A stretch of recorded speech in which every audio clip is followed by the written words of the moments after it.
Пошли. Все вместе. Какие ваши доказательства? They want you to comply.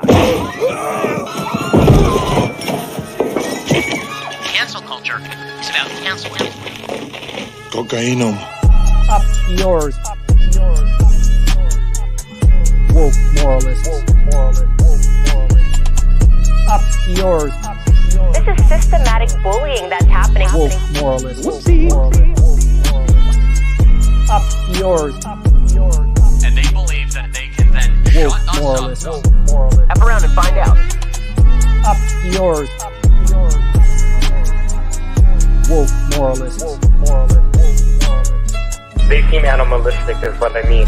No, they're worse than animals. The woke mob, they ruin everything. They stop Ben Shapiro from going to events and speaking.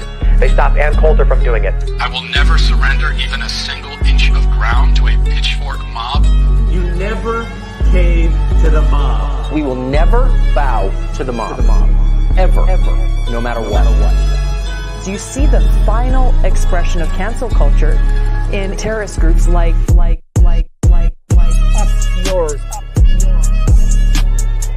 We'll see who cancels who.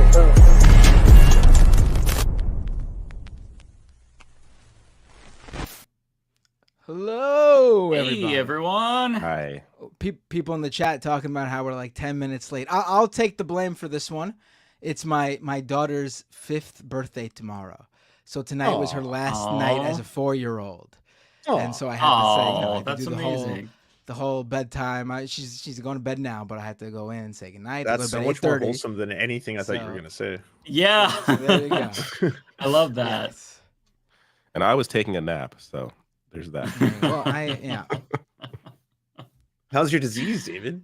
I got like, I don't know. The doctors don't know what it is. They're just like, this is a medical marvel. You have no idea. No, I'm joking. I have no idea. I'm sick again though. Like I was sick last week, then I got better, and now last night I began to get sick again. Like what the fuck is going on? And today I felt really shitty, and then I took my temperature and I didn't have a fever. I'm like, what? How do I feel like this and not have a fever? What's going on here? That's weird. Like, I never get a fever when I'm like sick food poisoning. too. Like I don't know what's happening. Yeah, you sound really sick. Yeah, it's my throat. Yeah, David, when you I cough, my sound head like is, shit, man. No, that sucks. I wanted to show up though as long as I could before I pass out, but here I am.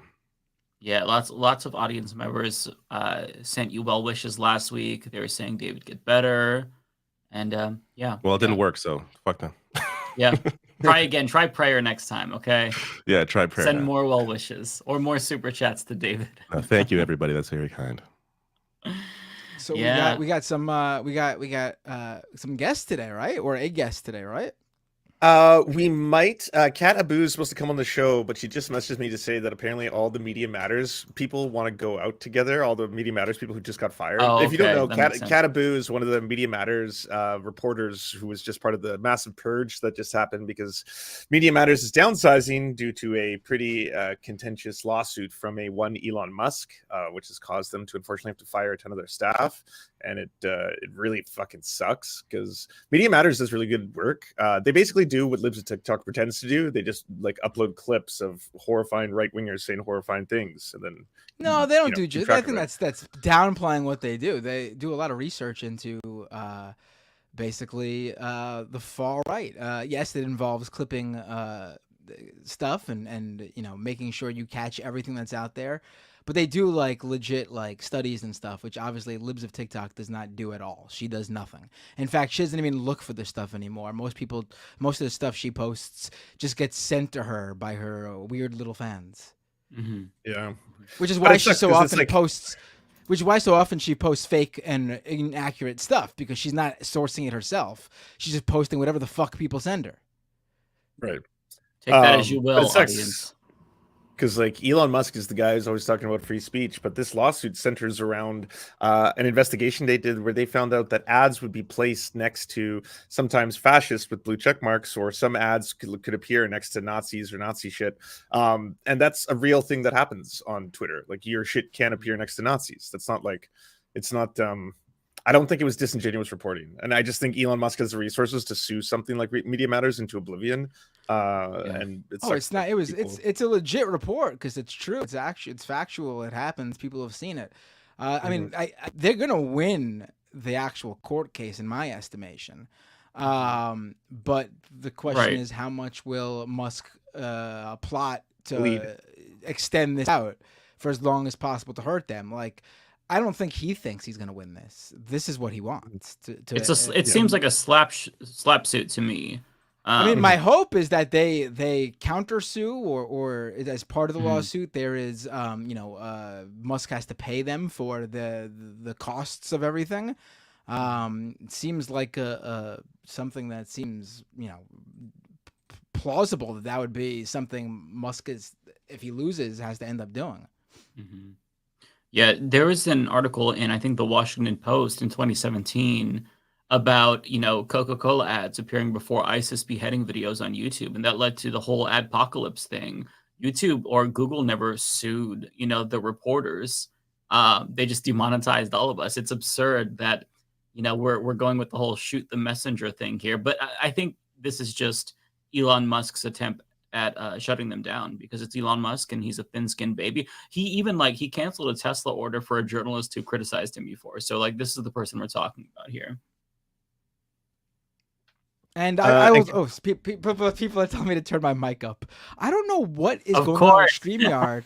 It's the only I do Majority Report, same settings, different software we use to stream, no issues. No one ever says I'm too low. You sound fine to me, honestly. There's a complete other software that I use for my own stream. No problems whatsoever. I don't understand why StreamYard has me so low. I don't get it. My volume is all the way up on my end. That's weird. Don't know. Yeah, I don't get it. Know. Oh, wow. Leftist audio. Wah, wah. Somebody said a while ago, if the audio was actually good, they wouldn't trust us. Wouldn't it be true leftist, they'd be a little sus. If we had a massive studio and multi cameras and producers and editors and cameramen, that's how right. Look at the left commentators versus the right people get studios out of nowhere on the right, and here we are, just slapping shit together. Yeah, you're half dying, David, and you're still here. Yeah, I'm half dying. Right. You clearly I think it looks like you have your lights off, so your sick face is not completely lit up, so you are sort of in the shadows over there. I actually not last week, the week before last, literally the moment we stopped streaming, my eye started to really bother me. And earlier that day, I had soccer practice with my son's team. I coach his team. My 8 and 9-year-olds playing soccer, and they had just cut the grass, and my allergies were going nuts. But it wasn't visible during the stream. But then immediately after, I started to feel my eye really starting to bother me. And the next morning, I woke up and it was bothering me even more, and it was all red. And by the end of that night, my eye was huge. It looked like I got punched in the face. It was completely enlarged and everything. It wasn't pink eye in the sense that I didn't get sick or anything. It wasn't it wasn't a disease or sickness. It was just I had really bad allergies. But by the next day, by Saturday night, it started to go back down to normal. That's and no one got to see me that way, thankfully, because it's literally started right after Thursday, which is when I do Majority Report and Leftist Mafia. It happened during the weekend, so my kids' soccer team and all the parents saw, because we had a game that Saturday. My eye was the worst on Saturday, but then by the time I did my stream on the following Wednesday, it was completely back to normal. That's good. You just waited out, or did you put anything on it? I just waited it out. I think I did put stuff on it, but it didn't do anything, so I just stopped. It didn't even matter. I would just take lots of Claritin whenever. It can't just be allergies, though, right? For your eye to get no, it was completely allergies. I wasn't sick. Really? I mean, people are saying it is pink eye. I mean, I guess if that's one of the things that pink eye could be, I guess. I think pink eye comes with the fever, though. At least I thought it did. I wasn't sick or anything. No was it fever, pussy at all? No. It wasn't pussy. It was Phlegm? Basically, you're Okay, that's probably pink eye. I think that's pink eye. like when I would blink, you could hear like the air pockets like squeak. Oh, weird. Because my eye had all that that's mucusy so juice in it. Oh, that's definitely pink eye then. Yeah, I'm no expert, but It wasn't contagious. It wasn't contagious because pink eye's I was contagious usually. It was just allergies. That's crazy. Someone said, Mozart said, great content. I mean, hey, Leftist Mafia is where you guys come. This is like the left's the left's dive Howard bar. Stern show. Or No, something. the left's I don't dive know. bar is what we are. Yeah, dive bar. As we get older, we're going to continue to talk more and more about all of our medical problems, just like your grandparents. It's going to get bad, folks. Yeah, the first half an hour is just going to be like all sickness. Yeah. Just like my back hurts. I've And then yelling at new illness. technology. Yeah. Goddamn You AI. kids today with your AI updates on the new Android OS. Oh, You know what? I- Actually, I I saw- can't, I I saw can't a complain about post. that. Did you get that update?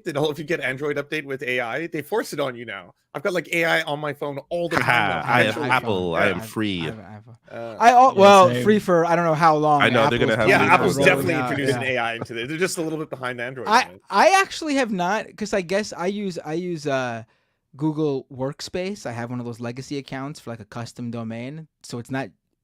So the mail comes through via the Gmail interface, but it's Yeah, I have that too. a Google Workspace account.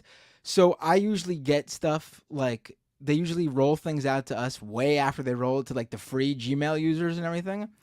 And I have not had my Google search update to the AI stuff that everyone's posting. Mike and Lance and David, have you guys had that? Have you been dealing with the AI search stuff? I haven't really noticed.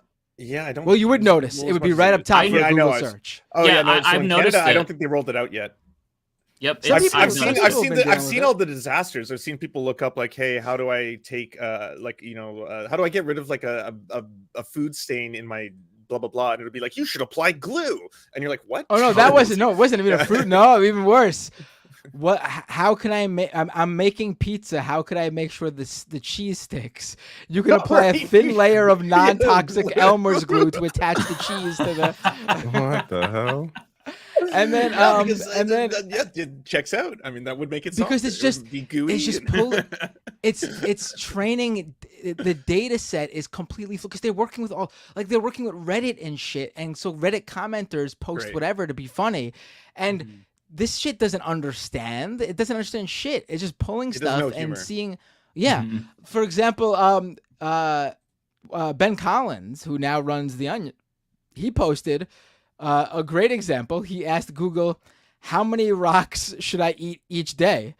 And Google AI said, according to UC Berkeley geologists, people should eat at least one small rock a day. This is the top thing from Google. And then he posted where he thinks they got it from. A couple of years ago in 2021, The Onion posted an article. Geologists recommend eating at least one small rock per day. Oh no. How are they rolling this shit out? Because I know when what's his face? Elon Musk did it on Twitter, and I remember just laughing at how bad his fake news articles were because they were written by AI. Clearly, like this could get people killed though. Like NyQuil. Right. chicken Well. and shit. Yeah. Right. I mean, someone could search that and be like, "Oh my God, I haven't eaten any rocks per day. I need some catching up to do." And they could eat like 100 rocks in one sitting, and that's definitely not good for you. The max recommended amount is one small rock per day. How do you define small? I think that's subjective, though, right? Well, it Honestly, depends how though, tall you are, I guess. That's why. that's true. If somebody eats a rock based on Google AI, I think that that's a Darwin Award that is well earned at that point. I gotta say, the funny thing is, you guys made that joke earlier about boomers going like, "Oh, you kids and your AI images." I was reading something today. Like one of those articles about like, what Gen Z is culturally doing about this stuff. Apparently, Gen Z.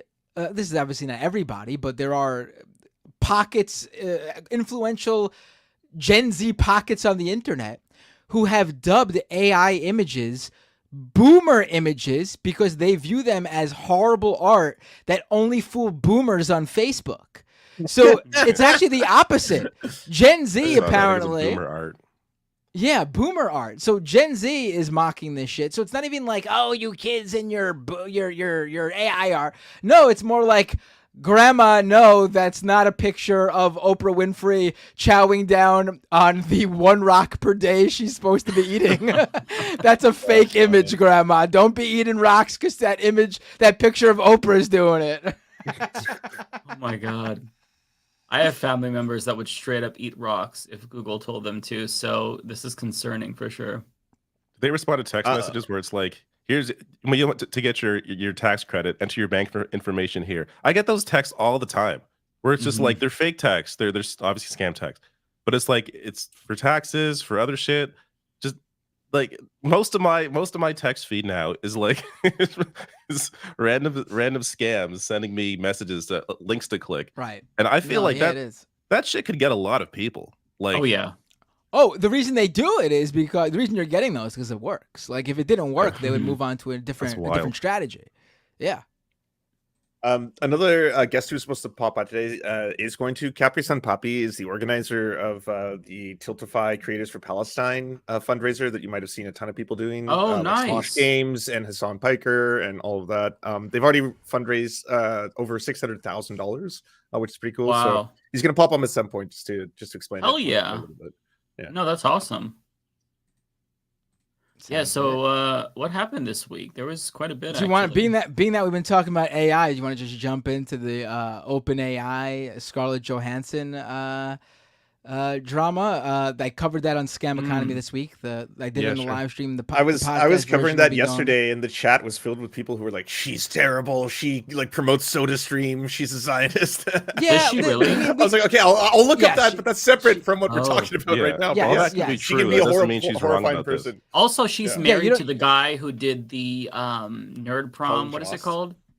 Yeah, he gave the he gave the sloppy blowjob to Biden at the White House Correspondents' Dinner. Right. Despicable person. The fact that she didn't divorce him for that shows you what kind of a person she is. She probably my partner would not get away with that fucking shit. I mean, it's two separate issues. I mean, you don't gotta like Scarlett Johansson to be like she's on the. I hope she wins here because.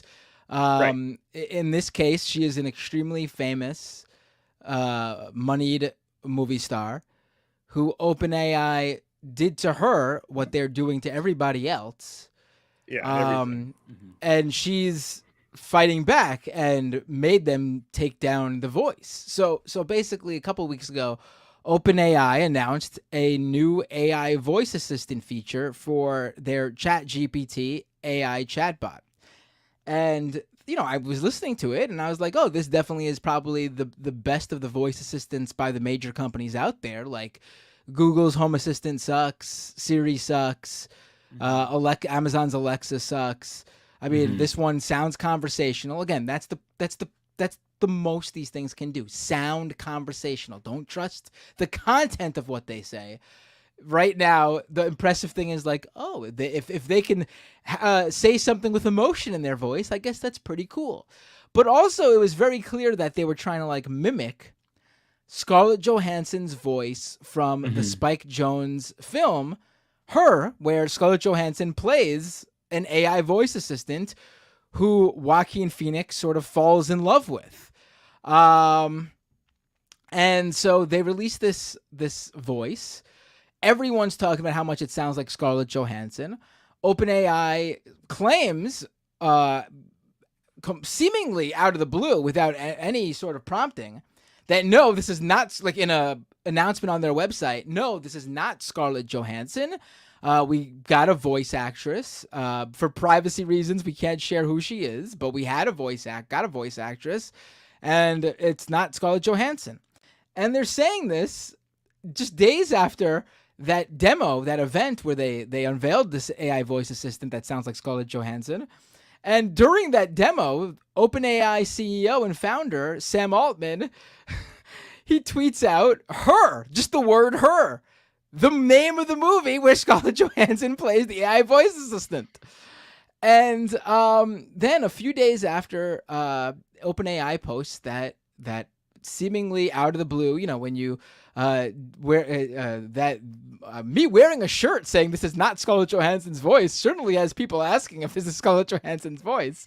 Scarlett Johansson releases via like her publicist or whatever a statement saying that OpenAI, Sam Altman specifically, reached out to her 2 times before this product was unveiled to the public to get her to do the voice. She turned them down the first time.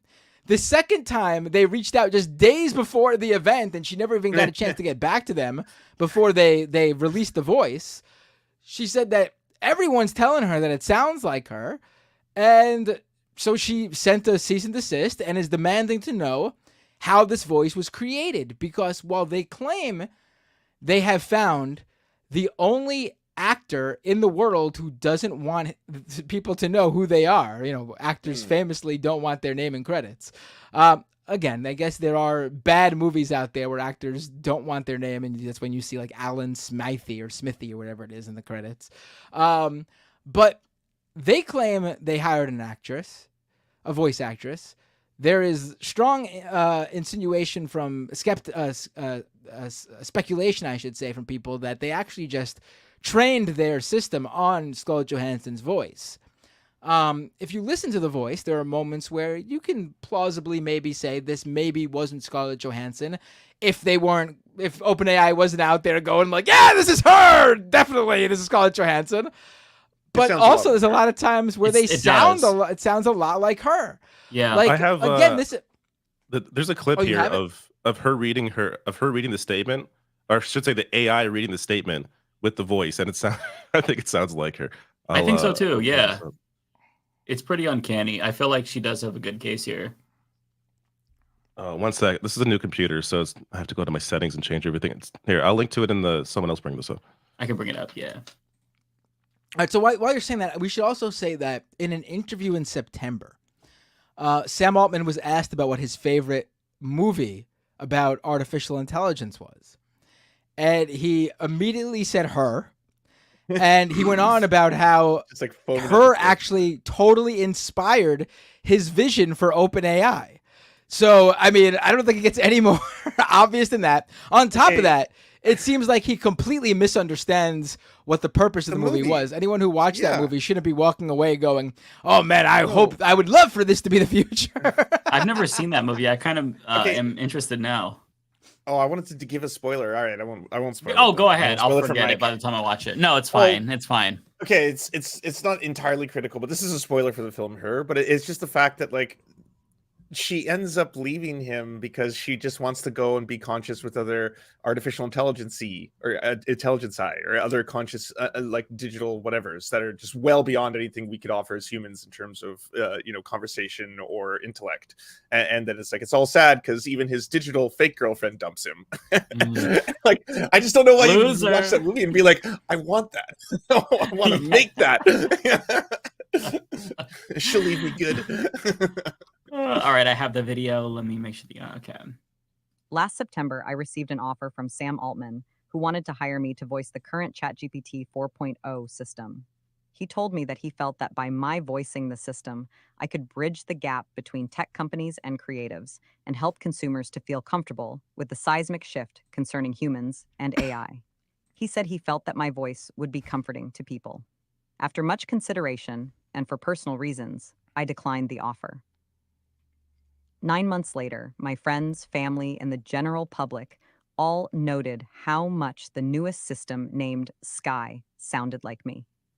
When I heard the release demo, I was shocked, angered, and in disbelief that Mr. Altman would pursue a voice that sounded so eerily similar to mine that my closest friends and news outlets could not tell the difference. Mr. Altman even insinuated that the similarity was intentional, tweeting a single word, Her, a reference to the film in which I voiced a chat system, Samantha, who forms an intimate relationship with a human. 2 days before the ChatGPT 4.0 demo was released, Mr. Altman contacted my agent asking me to reconsider. Before we could connect, the system was out there. I mean, this sounds exactly like her. As a result of their actions, I was forced to hire legal. Yeah, don't the think it's people in the anything chat. like This I is haven't not seen Scarlett this one. Johansson. I haven't seen People this are like, one. why is she Setting reading out this like what a they had robot? done This is the and robot reading it. This is not Scarlett Johansson. Right. It does the whole sound point of like this. her. Yeah. If you told me that this was Scarlett Johansson, I would believe you. If I didn't know it was AI, like this, I mean, come on. Asking them to detail the see- exact process by which they created the Sky voice. Consequently, OpenAI reluctantly agreed to take down the Sky voice. In a time when we are all grappling with deepfakes and the protection of our own likeness, our own work, our own identities, I believe these are questions that deserve absolute clarity. I look forward to resolution in the form of transparency and the passage of appropriate legislation to help ensure that individual rights are protected. So there you have it. I think it sounds like her. Some of the chat are saying no. I think it does sound a lot like her. Like it's not identical, but it's very, very close. I mean, it sort of gets to the point though that like Very sussy even let's say they even did hire somebody, she still has a case because they're very specifically, especially after he's tweeting out, Sam Altman's tweeting out that this is her, because they're very specifically trying to use her likeness to sell their product. I mean, I looked it up. There's been precedent here where apparently in the 80s, Ford hired a Bette Midler impersonator to sing a song for a commercial because Bette Midler turned them down. And she sued them because it was someone doing her very specific voice, and she won. And then in the 90s or early 2000s, I can't remember which, Frito-Lay's hired a Tom Waits impersonator to do a Tom Waits song about Fritos, I guess, Frito-Lay. And he sued them and won. Because even if you're like, you can't use someone else's likeness to sell your product. Even if you're not using their voice directly in this case. They've made it clear that they are trying to sell the OpenAI voice assistant as Scarlett Johansson's voice. And she has a case here if she wants to pursue it. Mm-hmm. Our guest is here. Oh, perfect. Oh. Hey, Hello. welcome. Hey, guys. Hey. How you doing? I popped backstage. How you guys doing? Doing well. Good, Thanks good. for Thanks for coming joining on. us. Yeah, perfect. Well, my dog's barking right now. Yeah, Lance told me to pop on and talk about the Creators for Palestine event.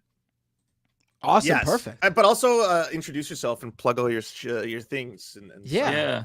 Yeah, I'm CapriSunnPapi. If you guys don't know who I am, I'm a content creator. I was not really like doing politics, but since the Palestinian crisis, I'm Palestinian. So I've been doing a lot of like on the ground coverage as best as I can. I went to a lot of the sites. Sorry, my dog is going wild.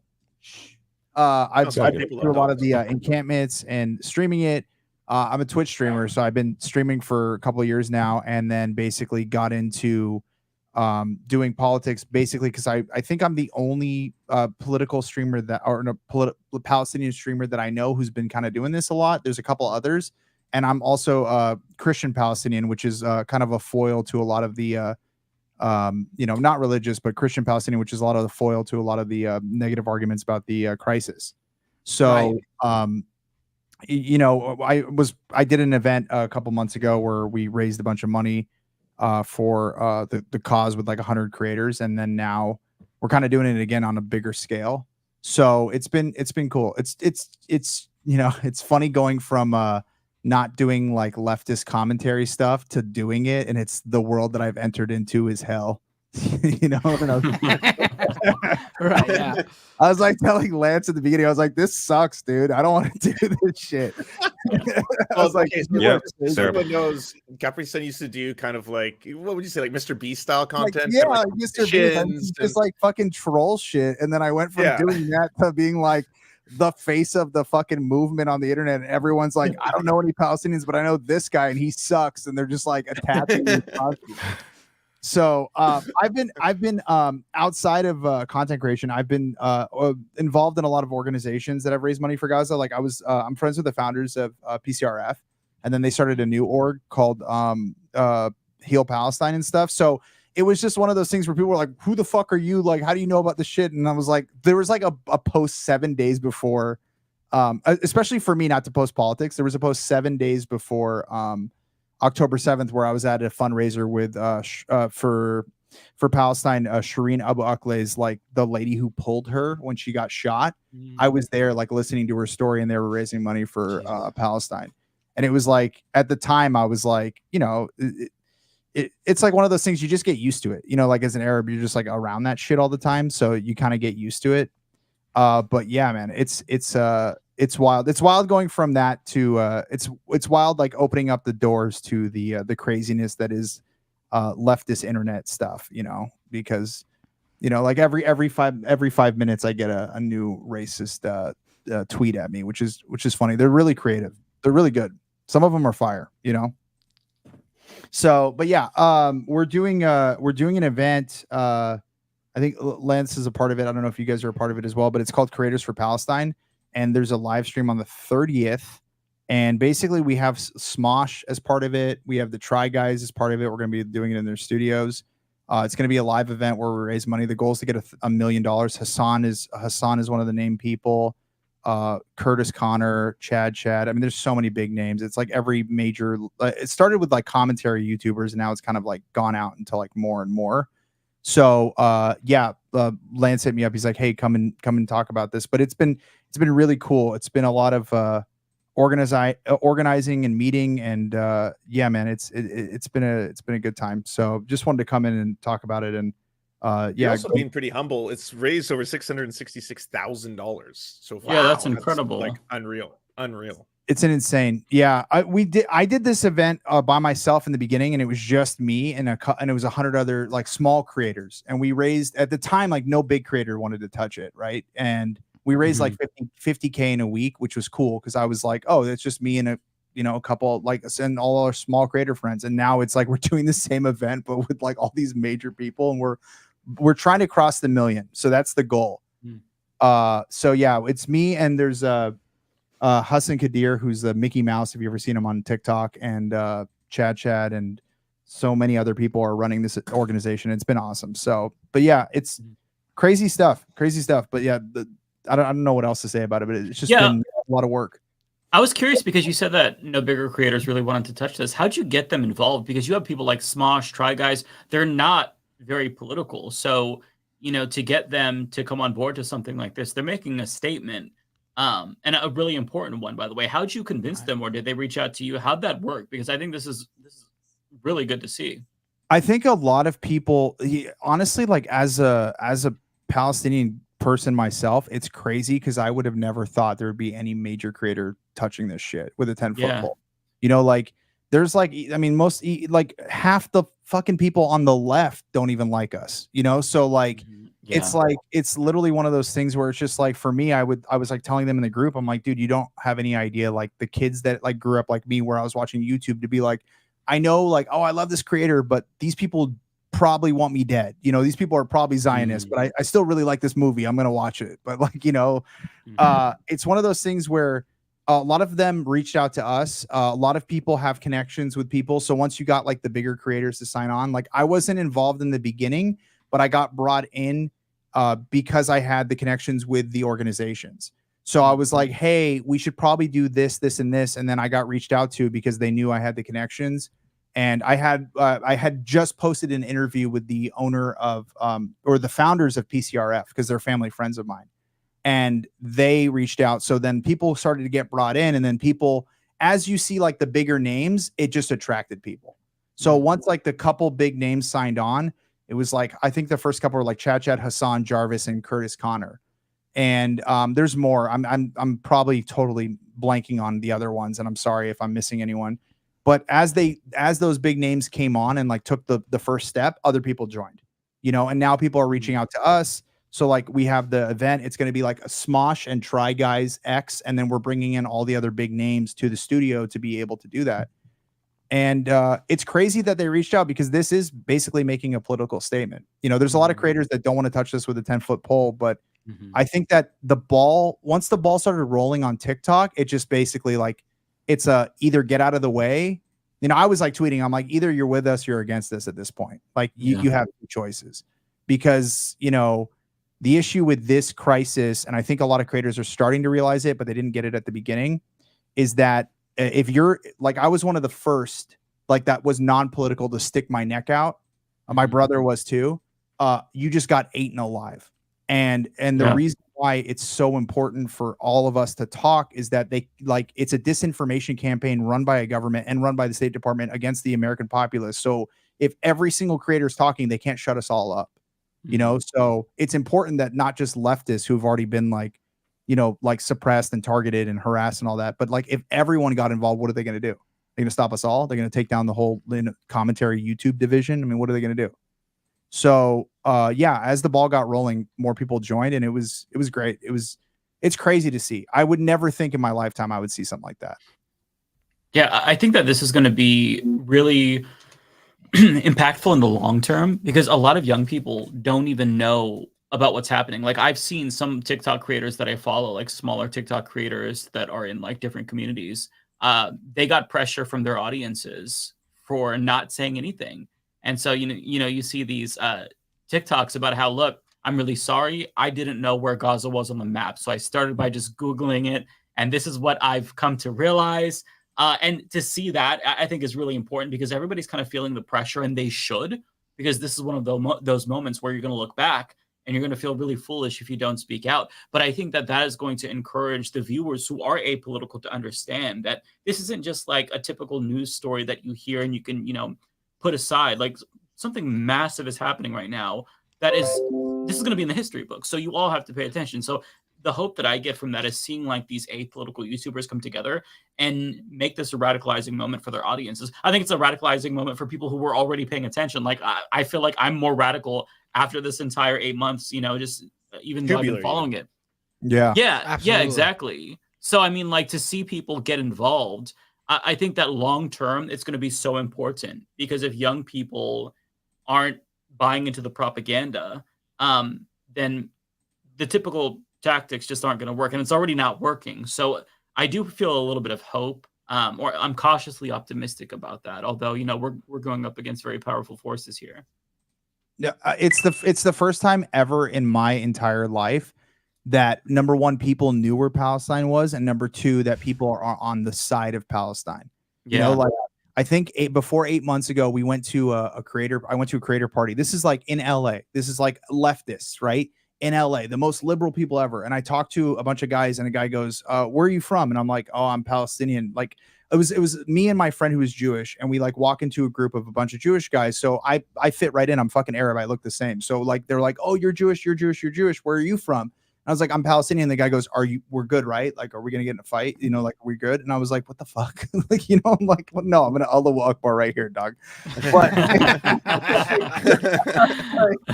was just like, I wasn't expecting it, especially like at creator parties. But I feel like now it's one of those things where people are understanding, like, like only some of the people who have been hit with that propaganda, and then Americans are just like, I don't give a shit. But a lot of people are going like, I get what's going on. I finally get it. And it's one of those things where I think that you touched on like people being radicalized. I think this is the first time people are really going, oh shit, like America's like not the good guys in this like situation. Yeah, like we've been doing, like, if we've done this in Palestine, like where the fuck else have we been doing this? And I'm like, you should ask Henry Kissinger that question, dude. He's been doing a really good job, or did, So, but yeah, that's the one thing, is just like, I never in my life, when we did the UCLA encampment, okay, like I had gone and hung out on that campus when I was younger. That was probably one of the most Zionist schools I had ever like hung out at. Like, I went and partied there and stuff, and people like really did not hate me, did not like me. Now, looking back, it is fucking insane that an encampment is at UCLA and they're fighting for their lives to like to save the people of Gaza. And it blows my mind. It's just absolutely like one of the things that I've never, I mean, and the government hates it so much they're trying to shut down TikTok. So these creators talking about it, like I was talking to a bigger creator, and they were like, well, I just don't think I matter. And I'm like, bull fucking shit. You matter, dude. They're shutting down TikTok. They're not afraid Fox News or CNN or all these major organizations that you think have power. They're afraid of you and your millions of followers. Like, the fact of the matter is, if they're shutting down TikTok, then they're afraid of you. Okay, because I'm not going to shut down an entire platform and lose fucking money, because I bet your ass TikTok makes the American government money. They're not going to shut them down and do that unless they're afraid, and they're fucking scared. And that's the thing, is like their agenda is not touching. So content creators joining, I've been putting the pressure on them, just myself personally, because I'm like, if you all fucking talk, they're fucked. They cannot run disinformation like they used to be able to. Because we're not all sucking it up from, young people just don't watch CNN or, MSNBC if they're on the left. If on the right, they probably already want me dead. But, like, that's basically what it is. So, yeah, it is. That's why having these, we were just in a meeting today, like a little bit before this. And I'm like, having all of you guys be a part of it, and having like the Try guys, we're going to be doing it at their studios, like the fucking Try, like BuzzFeed people. Talk, like, be pro-Palestine. It's mind-blowing. It is one of those things I've just never seen in my lifetime, and I think it is one of those things that I think that it kind of, if anything, I wasn't alive during Vietnam. I don't know if any of you guys were. I think we're all too fucking young, but but it's one of those things, like during Vietnam, they broadcasted the fucking atrocities, and I think that the only thing that's really saved these people is that the broadcasting of dead bodies, unfortunately on TikTok, has been one of those things that people are like, oh shit, this is what happens when we send money over there. Like, I don't want to do this. So, but yeah, crazy. I never told you guys, but I actually was in Vietnam. Nam, as we call it. Yeah, you're a war criminal. I forgot about that. Yeah. I did 2 tours on a Groupon, dog. I went to Vietnam. I'm a vet from the War on Christmas. Yeah. I'm curious what you all think about the digital guillotine movement. Do you like that idea? Do you think it's funny? Yeah. I'm curious about that. That shit slaps, dude. People were mad at me for saying that I was on board with it, but I love that shit. That shit, like everyone cutting people off and blocking them. To be honest, I don't want to see Kim Kardashian shit on my timeline anymore. Like, we know what you're doing. Like, I know what you're doing. I just don't want to fucking see it. You're doing rage bait. It's just like, it's the rage bait shit. Here's the deal. The thing about rage bait is it works. But the thing about digital guillotine, like where you're just cutting people off and you're blocking them, it works better because they're trying to get your attention. And if you're like, no, I'm just going to block you. Like, there's so many celebrities that are doing shit on purpose. Like, how many times, like, have we heard publicists? I don't know if it's true. This is my conspiracy theory, but people will have breakdowns or they'll have issues and they'll do crazy things in the public eye to just get attention. If you just block them, like, what are they going to do?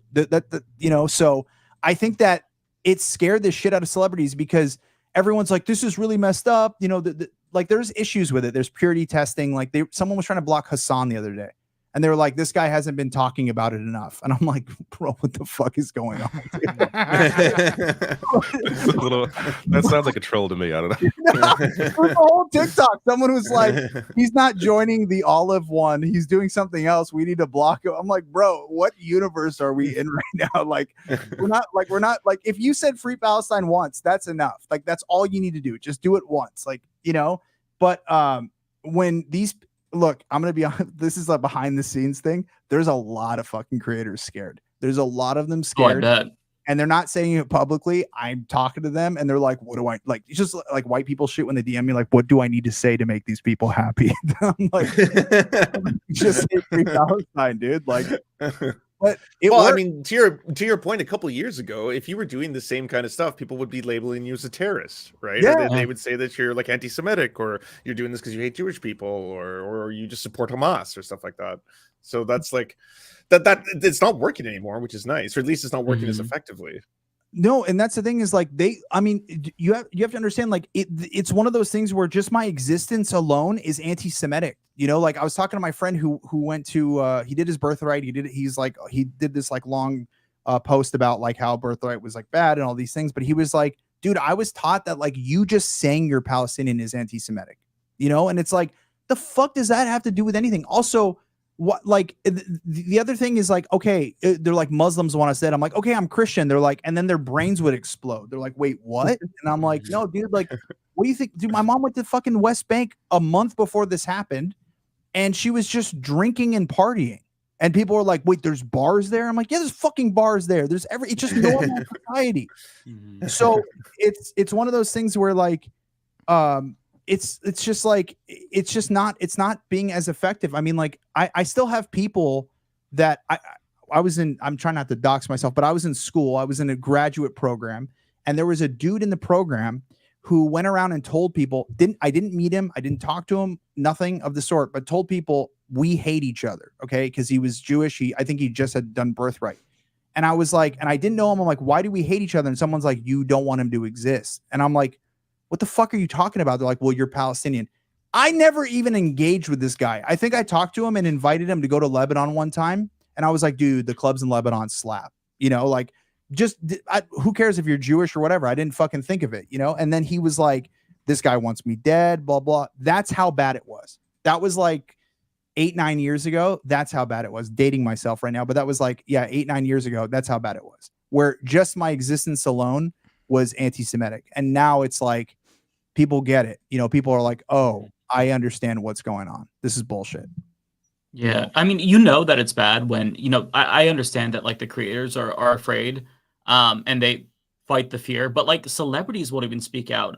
Like you have it. And I think that the whole part of the digital guillotine thing that I really like is it's kind of influenced me in the sense that I'm rethinking celebrities that I like. Like I always thought that Pedro Pascal was really cool. He's very pro LGBT. He is. No, stop talking. Stop. He said shit about Palestine. And I'm like, I know he knows. Why hasn't he said anything? Taylor Swift, she's been doing private fundraisers. She hasn't said shit. And it's just like, man, like why at this moment in time, I get that you are putting your neck on the line, your career on the line if you say something, but how could you not? Like 20 years from now, 10 years from now, you're going to look back and think, man, that is embarrassing. I'm so embarrassed that I didn't do anything, that I didn't say anything. And so to me, I feel like there's really no excuse. And I want people to feel the pressure. I want these creators to feel the pressure because they should feel the pressure. Like we're witnessing a genocide. And if you can't speak out and condemn that and even do the bare minimum, as you said, like just say free Palestine, if you can't do that, I have to reevaluate you. Maybe we're not cool anymore. Maybe we're not on the same side. There's two things that I like touch on what you just said is that like as a Palestinian person, I used to watch movies. Like I'm a big movie buff, right? And knowing that when I'm watching the movies, like I'd watch a movie with Gal Gadot, and I'm like, this motherfucker wants me dead, And there was a time where there was not a single celebrity that I could watch because not a single celebrity was pro-Palestinian. Not a single fucking one of them. Like when people talk about boycotts and doing that shit, what the fuck was I going to boycott? The entire United States government? Yeah. So now it's like one of those things where I always reassess in my brain and I think about this all the time. And it's not just about Palestine. It's about every movement in the United States, like the trans movement, all these different movements, BLM. Like, what would I do if I was in Nazi Germany at the time that they were doing that shit? How would I act? People got to ask themselves that question. And it's happening right now. And you're seeing how people acted. And if people like they telescope history where they think history is some different thing than it is now, like this is grand, beautiful thing where like there was people like all the Americans were anti-hate. That's not how it fucking worked. It probably happened the same as today. And human beings are very predictable. We have the exact same, animal. We're the same animal. They think there was famously a Nazi rally at Madison Square Garden. Yeah. And like Charlie Chaplin made the movie The Great Dictator, but didn't know the atrocities of what happened during World War II, during the Hitler's reign. So it was like, if I had known that, I wouldn't have made that movie. That was like one of the things that he had said. So there was, sorry, go Lance.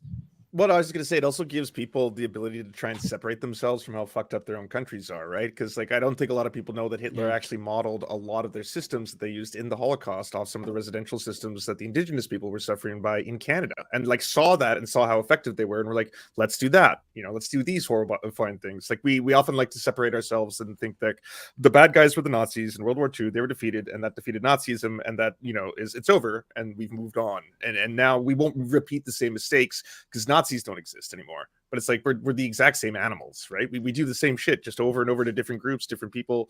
We like, you know, the same points today being said towards trans people were the same arguments being used towards gay people, right? They're pedophiles, they're a danger to kids, they're coming for you, all that kind of, it's just recycled. It's the same bigotry over and over again. I had a friend who was very homophobic, and it took me 10 years to finally convince him. And you know what he said? He's like, you were right. But trans people, they're the weird ones. I've moved on. Can't apply the same lesson.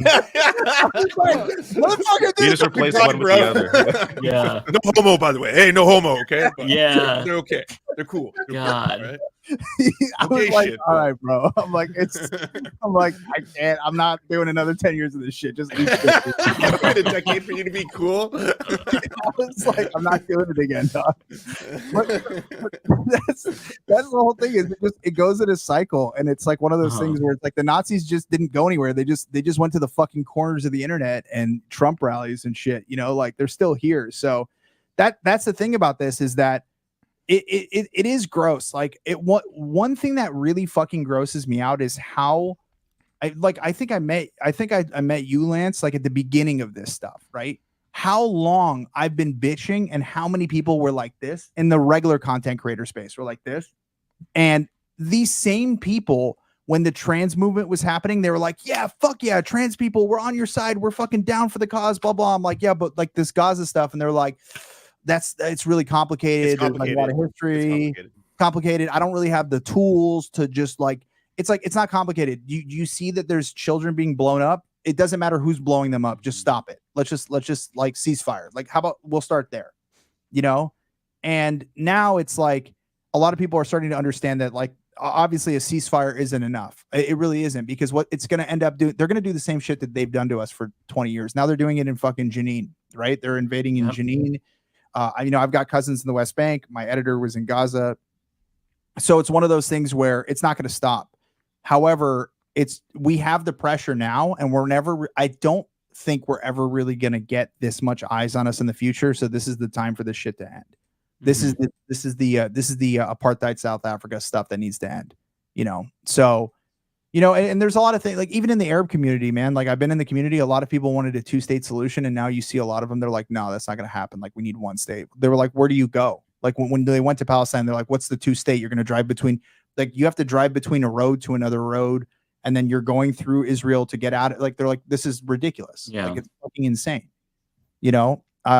So yeah, it's different, man. It's different. And, you know, I don't know if that's coming through. I'm sorry, but it is coming through. I was like, where the Mario songs coming through? Sorry. Don't worry about it. Don't worry about it. Yeah, it's fine. I put this together on the fly because I just got back into my house. But anyways, yeah, it's one of those things where it is a huge this is the moment, and I've been doing this for a long time. Protests. I mean, like this is the first political issue I was ever aware of. You know, you're Palestinian. This is your first political issue. This is basically what radicalized me. That became like a leftist, you know, and like I was against the Iraq war probably because of this issue, because I know exactly how the U.S. frames the Middle East. And I understood that Osama bin Laden wasn't in Iraq. Most Americans at the time did not. They thought they were all in the same country. True. So it's one of those things where we have the pressure. The sad part about it is Arabs are not treated. They're treated worse because of the State Department's fucking Islamophobic shit that they've hit against the United States. They are treated probably worse than any other minority, where people really do have to think a couple times before killing them. They're like, well, they're terrorists and they're this, especially Muslims. Like Muslims get it really bad. So like, you know, I was bitching the other day how Twitch has every month they have a, you know, like what's it called? Like they'll have like Pride Month or Black History Month. And then we have an Arabic American month, but they were like silent on that issue. They just didn't talk about it. And it's one of those things where we're just not treated as like a protected minority class. We're like a minority class, but we're not protected, you know, by the people that we should be. But I feel like this, hopefully going forward, it will be a little bit, it will nudge these creators in the right direction and not only help Palestine, but the other fucking military bases and horrible things we do in the Middle East. Because like living there, it is a different experience. Like I lived there for a while. It is a different experience. You realize what they've sold to you is a bag of shit, you know, and it's not right. it's not what you're getting told. You know, like one of the things that they say, oh, gay people are killed. It's like, you know, one of my favorite podcasts I listen to is in Lebanon, and he got fucking recently canceled because he was too hard on a gay guy, you know, and it was like, and he was like, yeah, my bad, I'm sorry, you know, but that's from the Lebanese people in Lebanon. He doesn't have American listeners, you know, but people don't see that. They just see like terrorist, Arab, kill them, you know. And even if that wasn't the case, even if they were like super homophobic, that wouldn't change my resolve. That, no, like, 100% bad, right? Like that. I often hear the talking point where it's like, well, you know that they kill you for being bi in Palestine or something like that, and it's like they're killing bi people in Palestine today. Like right now, bombs are dropping on gay people, right, trans people, on all people, kids, babies, like everyone's dying. So, but there's such a fundamental misunderstanding about this entire region. Like people have told me, oh, it's funny, I'd like to see you try to go in Gaza right now as a gay dude. They'd immediately just attack you and, like, you know, tackle you. And it's like, what they don't understand, yeah, it's like, first of all, fuck you, I don't think I'm that obvious. Second of all, like, I mean, in North Africa, like throughout the Middle East, like they're in their post Stonewall eras. Like they have actual gay rights movements and LGBTQ plus rights movements. And in the Tunisian LGBTQ plus movement, they're very much like, I think that they're where the Queers for Palestine thing originated from, that went viral, where it's like, oh, these are like gays for Trump, you know? So there's just this misunderstanding. Yeah, there's lots of homophobia, governments are homophobic, but like they're just normal people. And that's part of the disconnect. And what really made it click for me is that what we view Arabs and Gazans as and Palestinians is not human beings. And that's how a lot of Americans have been taught to view them as inferior, as not human beings like us, where they don't want to live. Like it's a perception that has gone on so long, and open bigotry against Arabs isn't just something that's like socially acceptable. It's actually like, it's something that's encouraged. Yeah. So if you see something, say something. Right. Yeah. Be a hero. Call it them terrorists. Yeah. If you see an Arab, call the FBI. But no, I mean, like, it's one of those things where it's just like, like, what are we going to do? Okay, we're going to bomb everywhere that's homophobic. Let's start with Alabama. You know, like, yeah, right? Let's start with the U.S. or Canada. Like, they're like, they'll kill you in Gaza if you're gay. I'm like, okay, but they'll kill me in Alabama if I'm not fucking white. Like, I remember I asked my white friend one time, I was like, yo, he lives like in that area. And I was like, yo, dude, you think it would be safe if I went there, like kind of as a joke? And he was like, dude, it's not safe for me because I have long hair. And they like stare at me. I'm like, look like you're translucent, like me. But no, it is one of those things where it's just like, there are movements that people don't even understand, like are happening a lot in the Middle East. There's a communist movement. There's a communist bar in Beirut. There's a communist bar that I've been to. It's a Marxist bar. And there was a big communist movement there. And then there's like the people, like one of the things that I always say is they're like, oh, there's a lot of anti-Semitism. I'm like, no, dude, there's a lot of Muslim hate. I've lived in Beirut. They hate Muslims. I had friends of mine had a Muslim guy who was protesting. He climbed up on a pole and he like electrocuted and died. And they were like fucking with the body because they are dehumanizing them. They were like, oh, it was so funny. He died. And we were like taking pictures. And I'm like, that's not fun. That's disgusting. You know, but you're in the third world. You're like, what am I going to do? Like fucking report him to the police? Like there's nothing I can do here. So it's one of those things where it's like the perception is not really the reality. And the differences between countries are so vast that they monolith the Middle East when it is very different from country to country. Like I cannot understand someone from Egypt. When I went to Morocco, I could not understand what they were saying. It's a much different language. But like Lebanon and Palestine, which I'm from both, it's very similar because we're both like from the Levant region. We kind of have the same dialect, but there are different things like where they're like, just go to Saudi. I'm like, dude, do you understand? I can't even understand I can't understand their dialect. It is too difficult for me to understand what they're saying. So you're telling someone like me to go to Saudi because what do I have in common with Saudi Arabia? It's so far away that like, one of the things that I always like kind of harken back to is that most people in Lebanon don't know what Persian people are. They really don't. They're like, what do you mean? What's the difference? because again, it is that far away. They understand Hezbollah, they understand Iran, but they're like, what are Persian people like? They've never met one. You know, so for them, for all Americans, they're all like, oh, it's all the same. Iran, Lebanon, Palestine. I'm like, no, dude, it is very different and it's very far. It's not like this little small place, you know? So, you know, it's so that's one of the things that like misconceptions that a lot of people get. And yeah, there's a lot of homophobia. Yeah, there's anti-Semitism. It's just like everywhere else. There's a lot of racism in there too. You know, there's racism in the Middle East too. Because, you know, so like, what are we going to do? Bomb everyone? You know? Yeah. Anyway. Frustrating, but you know, it is what it is. You got to fight the good fight. Yeah, there's racism absolutely. in Vancouver, Canada. There's racism everywhere. Yeah, that's never a justification to bomb Canada. cleanse Don't them do and it. starve them. Right. Don't It's cleanse just us. I think that people are trying to force this transactional view of morality on everybody else because they don't care. So they think that and we they're shouldn't care. transactional. That's the other thing, right? Do you see all those people Right. posting where it's just like, I marched for you during Black Lives Matter and you won't stand for me now? And I was like, Yeah. but did you get enough tokens, like woke tokens? Yeah. Are they traded? Are they like Pokemon cards? Like, I'm how does turning this in work? my IOU. Yeah. It's so ridiculous. Every 4 marches I did for BLM, I get 1 for Palestine every time. Yeah, like what? It's just nonsensical. One question I had, that this is completely random.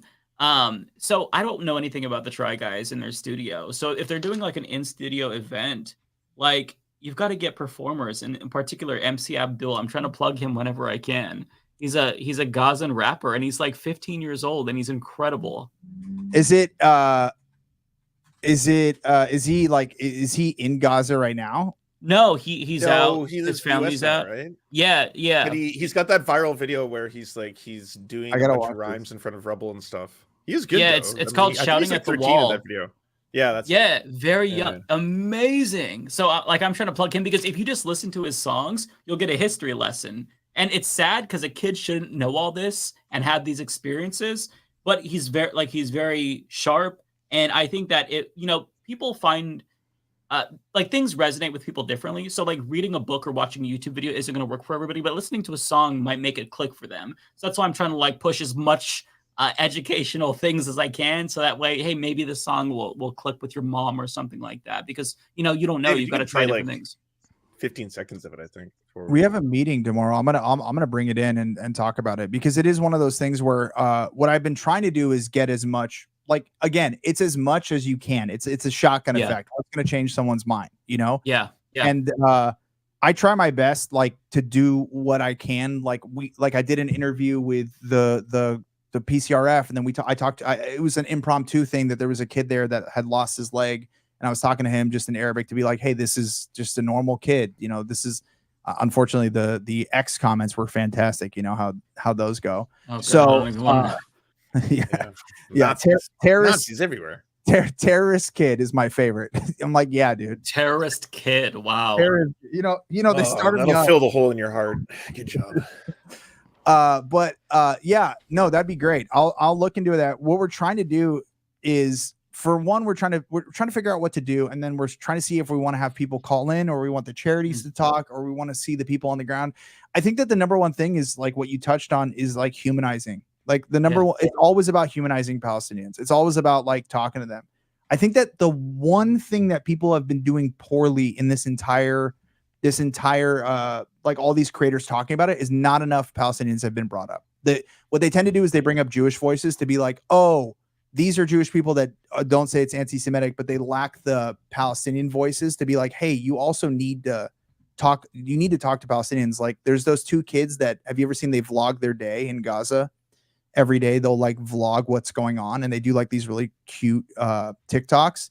Those kids, I've seen a couple of the TikToks, but they also break my heart. Them, and I think as Bizan from Gaza also interviewed them, the one who does the AJ Plus reporting. She's, I think, like collaborated once with them, but it is necessary viewing. I saw the other day some viral video where someone was going up to like liberals on the street who are like, it's complicated style, and showing them footage and showing them TikToks, and then they were getting it because they hadn't seen it before. It's kind of like, oh, I didn't know that's what it looks like. I was like, yeah, it just looks like a nuke went off or something. There's nothing left. It's hard to look at. it's weird because I think that like Americans really think that it's a fucking desert with a bunch of camels and like all these like, and it's like that's not what it is at all. Like it's very much more akin to Greece. Yeah, it's more like Greece. If I had to explain it to anyone, I'm like, it's more like you're on the beach and you're in high rises. It's like downtown LA, I would say, on the water. That's really how it is. Like the high rise is a little bit old. I mean, Gaza's obviously like completely cut off. But you look at that and then you go from that to fucking rubble. Like one of the ones that I think that was really, really mind changing that I lost it on fucking my scrolls for Instagram, but it was a rich person, which somehow I know right wingers that will like really click in their brain. It was a rich person's house and it was fucking nice as shit. And then what happened was the army went in there and tagged the place up and just trashed it. And something like that really resonates in people's brains, like, oh, these people were living good and you bomb them and then you basically just like ruin their house and tag like kill all Arabs, you know. And it was like this kid had like a shoe rack that was like all his dunks and they like did like kill all Arabs and they like did like, you know, free Israel stuff. And that like to me I was like, damn, that's actually something that like people, because people see like, oh, these poor people, they're not like us, blah blah, but like I don't know why rich people really resonate and it sounds like it had to rehumanize for some folk before they could actually process it. Yeah, you have to. You have to. That's fucked up. That it was like a wealthy person was like, oh wait, what? They have things to lose. Yeah, oh, I care about this now. Yeah. They're like, I don't want my dunks. I'm like, bro, you can't afford the dunks. Like, let's be honest. It's always the right winger with like $20 in the bank. They're like, oh, dude, when I get my $1 million house, it's not gonna happen for you. Like, it's not gonna happen for you. You're too racist. yeah. But yeah. If you guys have any other questions or anything else, let me know. But otherwise, I'll get out of your hair and let you guys continue on the pod. But yeah, by the way, you're welcome to drop in anytime. Like, yeah, I didn't ask you to give us all this information. I was like, you just come on and talk politics, but anytime you want, drop by. Yeah. Always down to talk politics. I'm more infuriated than any other person right now because you know how it is. It's fucking I get all the heat, you know, especially right now. It's getting the heat. Like now, as soon as all the other content creators got on board, then they start targeting you because they're like, oh, you're, you know, something. And the ones that are not getting on board are starting to target you because they're like, oh, you're pressuring me and I don't want. And it's like, you know, they know the heat's coming. You know, the silence is deafening. They should know that. We're noticing people who aren't saying who, by the way, can you share? Dude, I've done too many call outs for the week. I'm fucking tapped out. Binder wants tea. Last minute tea. Just check my Twitter, dude. I've done enough for the week. I'm good. It was so funny. The other day I saw one and I was like, I'm about to fucking light this shit up. And I was like, I don't need this in my life right now. I was like, I'll take a couple days. I was like, I've got so many of those. I don't want the smoke. I don't have the mental capacity to deal with like an entire week of now. I'm just gonna put the phone down. Yeah, that I have to catch myself. Like yesterday, I was just browsing through Twitter and I saw a video from Lindsey Graham that he posted. He's like, Norway and Spain, they're rewarding terrorism, and I'm just like, oh fuck this, and I wrote eat a dick, and I'm like, I need to delete that. There's nothing wrong with it, but it's like, rein it in, Mike. Okay, that's not gonna do shit. Just rein it in. I feel like just from a mental health standpoint, in order to like continue to cover what's important here, what's actually happening in Gaza, like I've had to like pick and choose my online battles just so I wouldn't wear myself out with silly bullshit. Yeah, exactly. Yeah. I responded to one right before I got on here because I was really angry and I'm like, I shouldn't have done it. But someone was just like, you're a piece of shit Muslim fuck you and all your religions. I was like, was born Christian, number one. Number two, I'm not religious. And I'm like, also like, go fuck yourself. I'm like, it's like, Jesus Christ. I think I've said that 1,000 times. I think the amount of Muslim comments I get, I need to be studied in the future. They really do. Like the daily fucking you're Muslim. I'm like, dude, there's nothing wrong with being Muslim, 100%. But like, there's also other religions there, including Jewish people that were there before all this shit happened. It's crazy. I think we need to start just targeting Scientologists again. They got a pass for too long now. Let's go back to Scientologists. Hey, I'm a Scientologist. Don't say that. I'm targeting you, Mike. You Fuck and your you. thetans and all that shit and your power levels. Fuck that. Have you guys ever been to the city that they own? The Scientology? Is it the one in LA? Yeah, it's in Hemet. I've actually driven through it before when I was younger. It's yeah. wild. It's wild, dude. Mhm. It's a rough place to begin with, but it's also wild because they just like have this like looming compound over the whole fucking thing. So they like it's also it's basically like it's a desert town, but like it's just this looming compound. I'm like, oh, this like if anyone didn't believe it was a cult, they just have to drive through there, and you'll be like, oh, and see the building. Yeah. Anyways, I'm gonna hop off. I'll talk to you guys later. I'll definitely pop on next time to talk more. I think I gotta take care of some other stuff with this stupid event, but yeah. But I appreciate you guys. Thanks so much, and thanks for organizing. Everyone, That's check out the awesome. Arabs podcast. You didn't plug it before, but go check out the Arabs podcast with Frogan. It's really good shit. Check out. Oh, Check out. nice. I love Frogan. Yeah, it's me, Frogan. It's me, I'll plug this real quick. It's the easiest thing. Yeah. It's me, Frogan, and Raf. Raf is Jewish Lebanese, Frogan's Muslim Lebanese, and I'm Christian Lebanese and Palestinian. So it's 3 Arabs like from all the religions, and we just do. It's my big my favorite YouTube project that I'm working on. We launched it like a couple months ago, so it's really cool. I like that. A lot of What's hate. it called again? One more time. What's it called? Arabs, which is definitely Arabs. a slur, but we're taking it back. It's really cool. So Nice. it's just AYYRABS. But anyways, yeah, Like how George Bush would say it, essentially. yeah. I got it from I used to say that slur all the time because it's not really like it's like the softest one, but I got it from all the fucking military people who'd come back to like, are you one of them Arabs? I'm like, yeah, dude. I'm like, Arab is not that hard to say, dog. Like, it's not that hard. Like, just use your fucking lip. Like, goddamn, bro. Anyways, all right. I'll see you guys. Thank you so much. Take care. Appreciate it. Appreciate it. That was good. When is the event again? It's May 30th, right? May 30th. I mean, the event's going on 24/7 on the Tiltify. If you type "Creators for Palestine" into Google, the Tiltify will come up right away, and the money is going towards the UNRWA, Palestinian Children's Relief Fund, and one other org, maybe MAP. And then they're going to be doing that event, I think, on the 30th, and then there'll be other events as well. I think they're just going to keep on going. They're trying to get to $1 million right now, well on their way, almost at 700,000. So pretty dope. Good to all those creators for speaking up. I have like a newfound respect for them, like the Try Guys and whatnot. I'm not super familiar with them, but I really appreciate them doing that because a lot of folks don't want to say anything.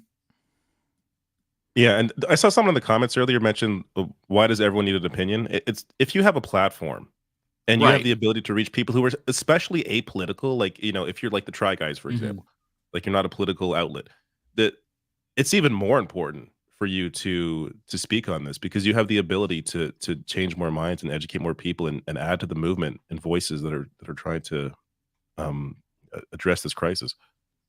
Yeah. No, I agree totally. Like if you're a normal person and you're not saying anything, I mean, I'm not going to hold that against you. I mean, of you course, have exactly whatever. You know, we're talking about people with. I mean, you can talk to friends massive and family, audiences. but it's, you know, only has so much of an impact. Yeah, exactly. I mean, if you have a platform, I feel like you have an obligation to use that for the greater good. That's what I try to do with mine, you know. And so if I'm just like a regular YouTuber, I understand how uncomfortable that would be if I'm talking about like, I don't know, fucking shopping vlogs or some shit. But I mean, some things are just more important, right? And you need to step up. So, you know, I appreciate the ones that do. Who hasn't spoken up yet? That's a hard question. You know,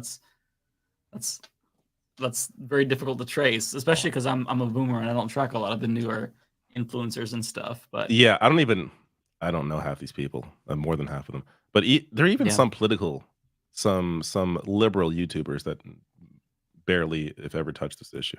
Which is a lot of liberal disappointing. YouTubers. Yeah, a lot of them don't. Yeah, well, I guess all of them. Yeah, if you're a liberal, then you're not touching the issue. Yeah, just naturally, because it hurts Daddy Biden. Which it, by the way, it doesn't. Like this is what I find so frustrating about, like, these idiots think that they're helping avoid, you know, a Donald Trump candidacy by avoiding Biden's issues. All you're doing is speaking to the people that are going to vote for Biden anyways. Like if you're not like you're not changing any minds if you're not even willing to address this issue. Like the way to actually get people involved in politics is to speak on these issues. Is to like the only way you seem credible is if you are willing to be honest about the faults of the Biden administration. If you're just ignoring all of it, who's going to listen to you when you have an opinion? It's just, again, it's Democratic voters that are going to vote for Biden anyways. You're not doing anything positive for society by being unwilling to criticize an obvious disaster. Yeah, I was listening to your video about Charlemagne, David, on this, and when you made that point about like liberal people, I was like, that hit so hard. I'm like, fuck.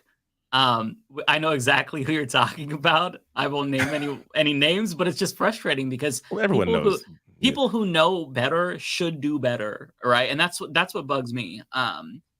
You But can, it's you can also name strategic, names it's in calculated. absinthe, right? Like Sean, I think, is the only major bread tuber, quote unquote, to do a full scale video on Palestine recently. There's True. maybe some more news has made some good videos, but like otherwise, like what was the point of bread tube if all the biggest names aren't doing videos on this? Yeah. Well, Yeah. some of them take like a year to make a video, so True. maybe we'll see something. Yeah. like Maybe they're coming in 2 years' time. We'll get a whole bunch, just a flood of them. Or listen, if not a video, That's a good point. I'll take a fucking tweet. Okay, you're not a politician. You're not policy making power. Just using that platform, I think, really it showing that solidarity with your platform. I think that goes a long way, honestly. Yeah. Agreed. Oh, where did Mike just go? Carrie Lake and Mike. He's disappeared. Oh, I love that photo. Hilarious. I'm like sweating bullets. Like I was like so cold when I started this, and now I'm like super warm. But I'm sure I'm really sweaty, so I don't take the sweater off. Hide my pit stains. I'm fucking dying here. Oh my god. Well, I mean, we could end early, David, if you're dying in real time. I may grab my super chats and dip just because I need to go to sleep. I need to try and get over this bullshit. I only got 4 super chats, so. Binder, was there another exciting topic besides the Scarlett Joe? I think No, that and then we had on our guest. I mean, I think that's. I know Trump is doing a rally in the Bronx. Yeah, I saw the Reich rally. Yeah, I saw that. Tony D, $2 says, "Love you, David." Thank you, Tony. Love you too.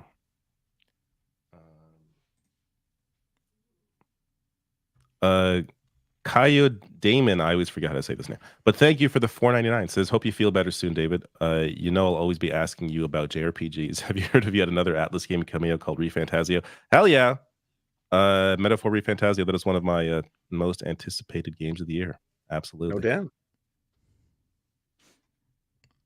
Lawn Gnomes is next.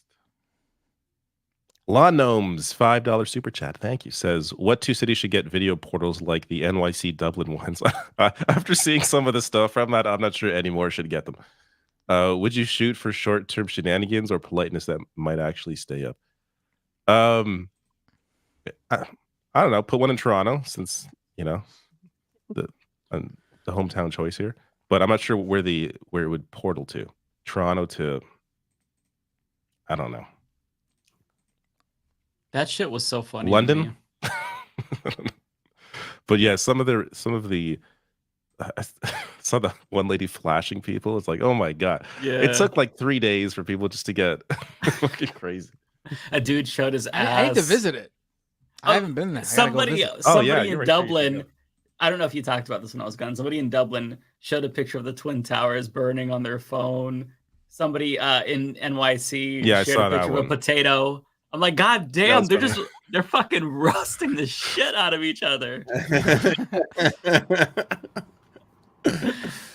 Gotta go to the portal and pull my pants down and just. A woman did flash it. A woman flashed the portal. I know, that's they shut it down. That's what I'm referencing. How many indecent exposure charges are going to come about because of these fucking portals? We can't have nice things. Bernice Anders, thank you for your super chat. Says, get some Tom Yum noodles. Oh my god, that is such great soup. I should definitely do that. Yeah, Tom Yum noodles. Unfortunately, there isn't really great places around me. Tom Yum noodles, is that a Canadian thing? No, I've never heard of it. I think it's Thai, isn't it? right? Thai Yeah, soup. Thai soup.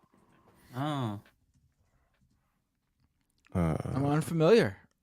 Same. No, we only have poutine soup in Canada. Just blend up a poutine, serve it to Blend you some ice fries and gravy into some soup. Yeah. Jacqueline Leach, thank you for the super chat. Canadian super chat says, David, have Jugmeat in your show. You can talk about being a father and stuff. You sound really convinced about this thing that I should do. I'm not going to have any politicians on my show. I just feel it. Yeah, I don't. I don't know. You can't. I feel like it's.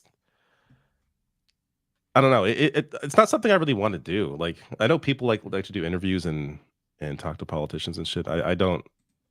I feel like it's hard to. First of all, I don't think he would do it because I would ask real questions. But secondly, I just think I don't know. It's tough to get honest answers out of politicians. That's always the issue. Like, talking to any of these politicians, they're going to talk in circles around you. Like, even if you have good questions, they're never going to give you an answer that's actually engaging and interesting. So I just find it to be useless. I know it's funny because the super chat list, the super chat from the listener was like talking about being a father, and you're over there going like, I'm gonna ask him the tough questions, and I'm imagining the scenario where it's like, who's your favorite Bluey character, and don't you fucking lie to me, motherfucker.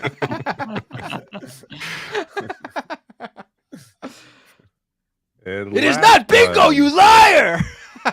I'm not into Bluey yet. I'm sure I will be at some point, but he's not yet into Bluey. Does she like Miss Rachel? Used to. I think he grew out of Miss Rachel now. He loves trucks, so it's like anything with like Miss talking Rachel's cars, the Palestine one, right? like monster trucks. Oh, does he watch that? Does he watch that Nickelodeon show Blaze? Blaze and the monster. We may trucks have watched that one. Yeah, Blaze TV. It's like a lot of YouTube stuff, but yeah, there's some stuff on like Disney Plus as well that he likes. David, do you have a Daily Wire Kids subscription? I'm sorry. Do they have that now, don't they?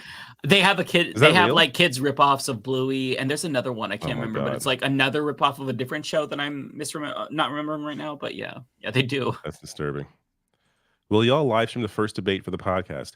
If we can do it, and there's no copyright issues, then I would definitely do it. But that's going to be. We'll do it on Rumble if we can't. There we go. There we go. Either way, I'll make a video about it. Like, we're going to talk about it if we can't live stream it. So, yeah. All right. I'm out. Good night, Take everybody. care, David. Get better. Feel better. Bye. I hope so. Bye. Whoa, wait, hold on. Let's see this picture. I was doing stop cam there. Let's see this fancy picture of David Doel. Needs more Carrie Lake. That's me. Where's that picture from? Where are you standing in front of? I think that's Hawaii, actually. Oh, okay, very cool. You're clearly dressed for Hawaii with that fleece sweater. I think we were up higher, like in the mountains or something like that. It's either Hawaii or Iceland. Maybe it's Iceland because of the sweater. But I'm not sure. Anyways, good night. All right, take care. Bringing sweaters to Hawaii.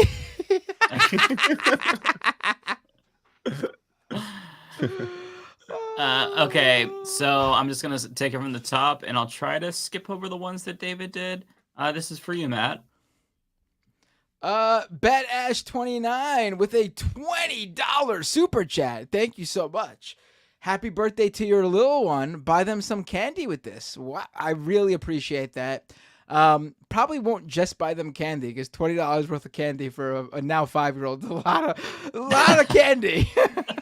But it'll definitely all go to them. I mean, technically, when you send me money for super chats, any other 365 days a year, 9 times out of 10, that money's going to them too. So yeah, I appreciate it though. Thank you. Kowalski with a super chat, a $10 super chat. Hell yeah. Unfortunately, I can't be Trump's vice president because I do not meet the age requirement. I'm 30. However, I'm willing to be voted sexiest member of the GOP. Not a hard bar to clear, to be honest. Okay, for some context. Earlier today in the Majority Report, we were discussing who Donald Trump could possibly pick for vice president.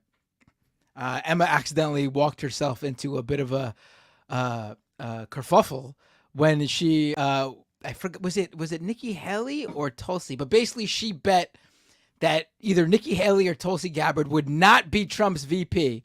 So much so that she would get a very large tattoo if she was wrong. And then she quickly tried to walk that back once Matt Leck warned her. And I said, no, you've already said it. It is now your word.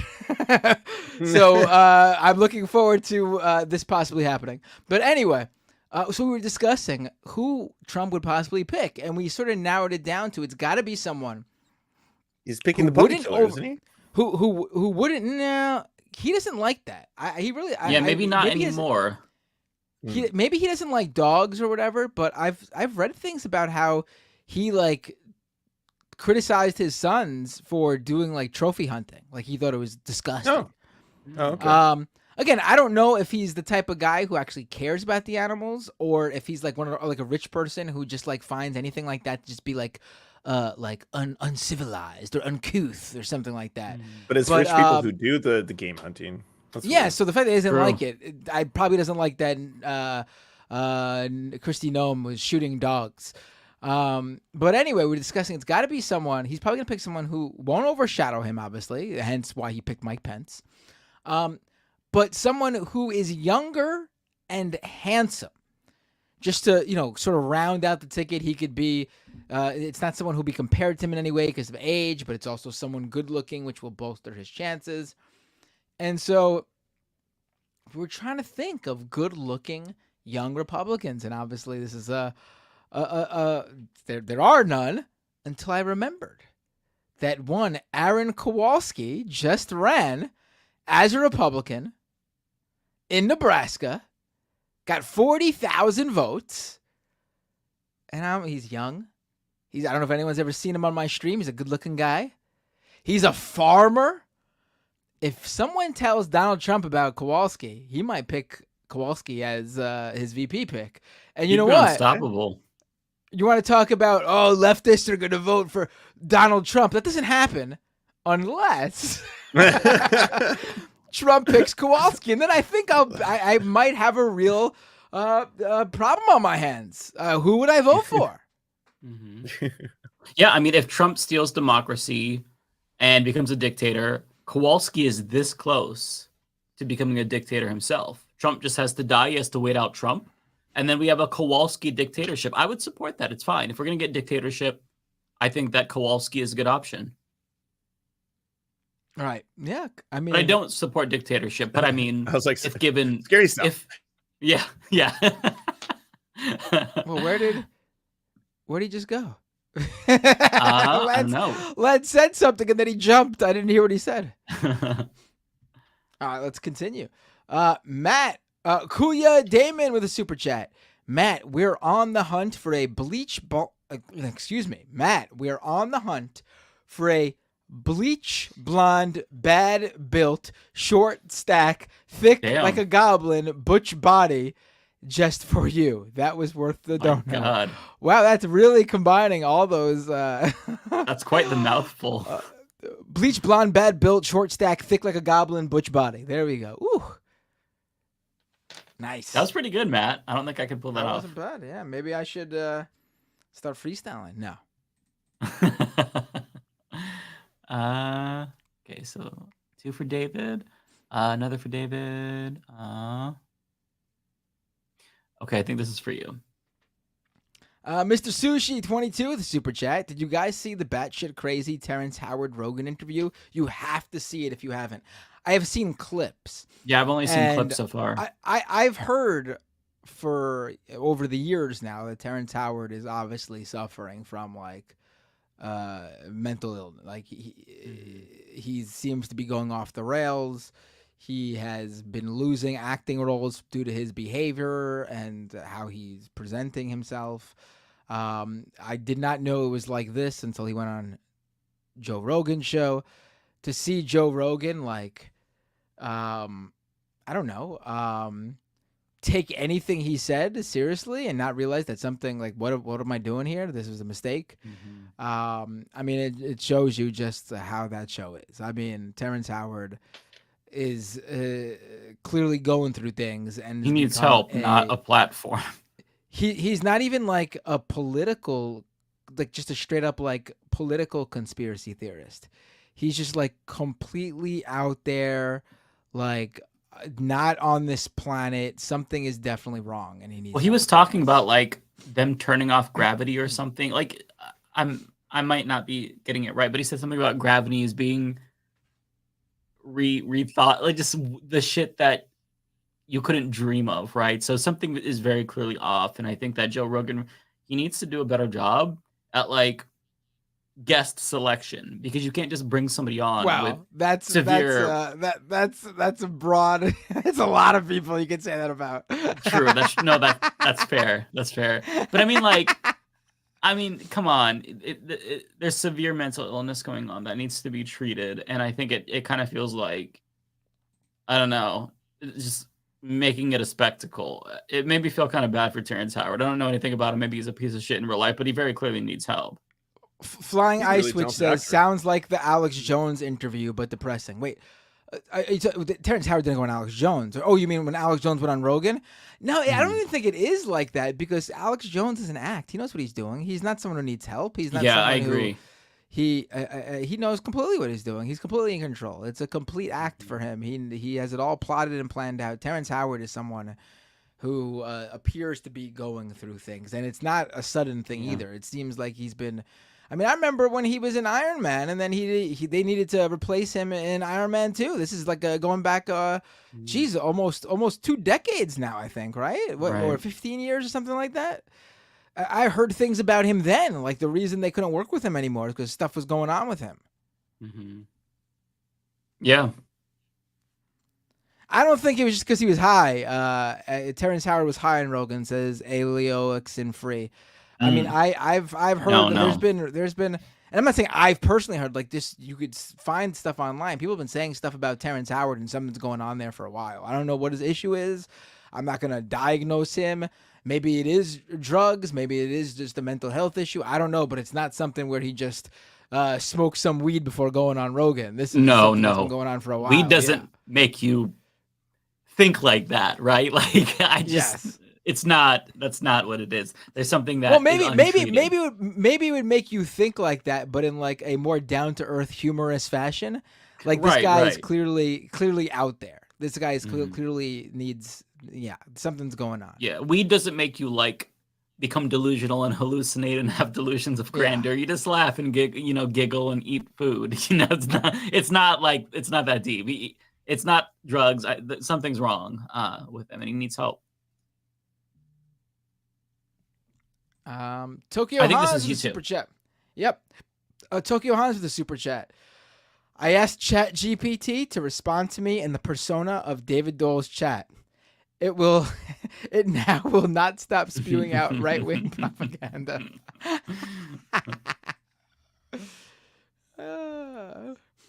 Kowalski with $9.99. Thank you, Kowalski. Which is worse, using a fake Scarlett Johansson voice in an AI chatbot, or using a Snoop Dogg body double to promote cryptocurrency? We live in the dumbest timeline. Yeah, is that a thing? Did they promote Snoop Dogg that way, or I don't know, but I don't remember that. I know he probably was promoting it. I was gonna say I think he did. I thought he actually did do it. Maybe it was AI. I'm not sure. The difference here is Snoop Dogg. It seems like Snoop Dogg. Let me look it up before I throw anyone under the bus. Yeah, I'm curious. Maybe Snoop Dogg lended his likeness to an AI thing. Oh, Snoop Dogg and Eminem promoted cryptocurrency a lot. They were really big into the Bored Ape Yacht Club NFTs, right. and they even released a song at like some music award that was just about those NFTs and promoting them. They tried to sell NFTs hard. Oh yeah. Right. Oh, yeah. The difference here is Snoop Dogg actually promoted crypto. And Scarlett Johansson said no to the AI, to OpenAI, and they went ahead and used her likeness allegedly anyway. I hate that. She did say yes to Snoop. SodaStream promotion, though. So there's that. Oh, Scarlett. Oh, cancel her. Well, Why do you even has she need said that? anything? Just buy soda. Listen, I'm not even a Scarlett Johansson fan or anything, so I'm not even like defending her, but I'm just asking as someone. Has she said anything recently? I know the SodaStream thing was like what 2014 or something. I'm not saying she gets a pass, I think it was but 2015. maybe. And so but- immediately right. afterwards, she was part of some organization, or she had like a position in a human rights organization that she had to leave because of her stances on Israel specifically afterwards. okay. And I only know this because I had the same back and forth yesterday when I was talking about the Scarlett Johansson. Everyone was like, yeah, but she's hardcore pro-Israel, all this kind of stuff. And I was like, she did one SodaStream ad in 2012 or something. Okay, she's probably come a long way since then. And everyone's like, nah, she's been pretty shitty for a while. You're just a fan. I was like, yeah, wow. Everyone's a fan. Man, that sucks because I liked her. I thought she was a talented actress, and now she's ruined for me. Done. I'm done with liking celebrities, or that ship has sailed for me. Except for Pedro Pascal, he can do no wrong. I have no idea what Mike said, so I'm going to keep believing in Pedro. He is Zaddy for life. Fuck you, Mike. You could be a fan of their work. You could like bands, but personally, I don't give a shit about any of these people anymore. I'm even honestly, I think we even have to, and this should have always been the case, but and it's been for me, but I want to reiterate for people, should also do the same for your fave politicians as well. A lot of people put too much hope. People and get faith addicted to the cult of personality. Look what's happening right now, where you have people trying to justify what's happening by saying, "Well, Biden is building a port of food," or "Biden is doing this." It's like you can call Biden out. You can still be a Democrat, or I'm with her, or a blue wave, and still be like, "This is wrong and fucked, and you shouldn't be on the side of defending this." Yeah. Right. Yeah. But apparently that's too difficult for some people, which is embarrassing for them. Yeah. So don't put your hope and faith in any sort of individuals, famous people, creators even. Listen, I'll never disappoint you, but I also don't want to. Put all your faith in me. I am Lord. I also don't want to carry the burden of your faith being in me.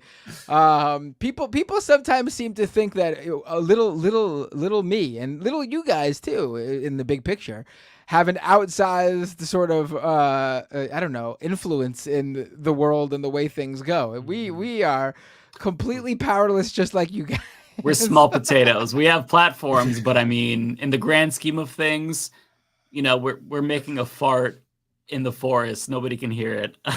And that's not real. If you mean in comparison to, say, Biden's policies, yes, I 100% agree with you. I think Biden's policies are going to sway the votes way more than Matt Binder or Mike Figueredo can. Yeah, 100%. Okay, so this one's from Chris Corcoran, $5. Thank you, Chris. Rachel Ziegler, aka the new Snow White, has been pro-Palestine even before October 7th. There are celebs who are good. I hope she doesn't get fired for it. I did not know that, but respect to her. I really appreciate celebrities who are willing to speak up, because it's apparently very difficult to do that. Yeah, they're not going to fire over it. The movie is too far along, I think. I mean, that's really probably the reason they wouldn't. But no, I mean, there are a lot of young celebrities who are, and older celebrities too. Like, for example, and I love seeing his tweets because it seems like he played himself in the show. What's his face from Game of Thrones? Oh my God, I'm having a mental block right now. The most moral character on that show, Sir Davos.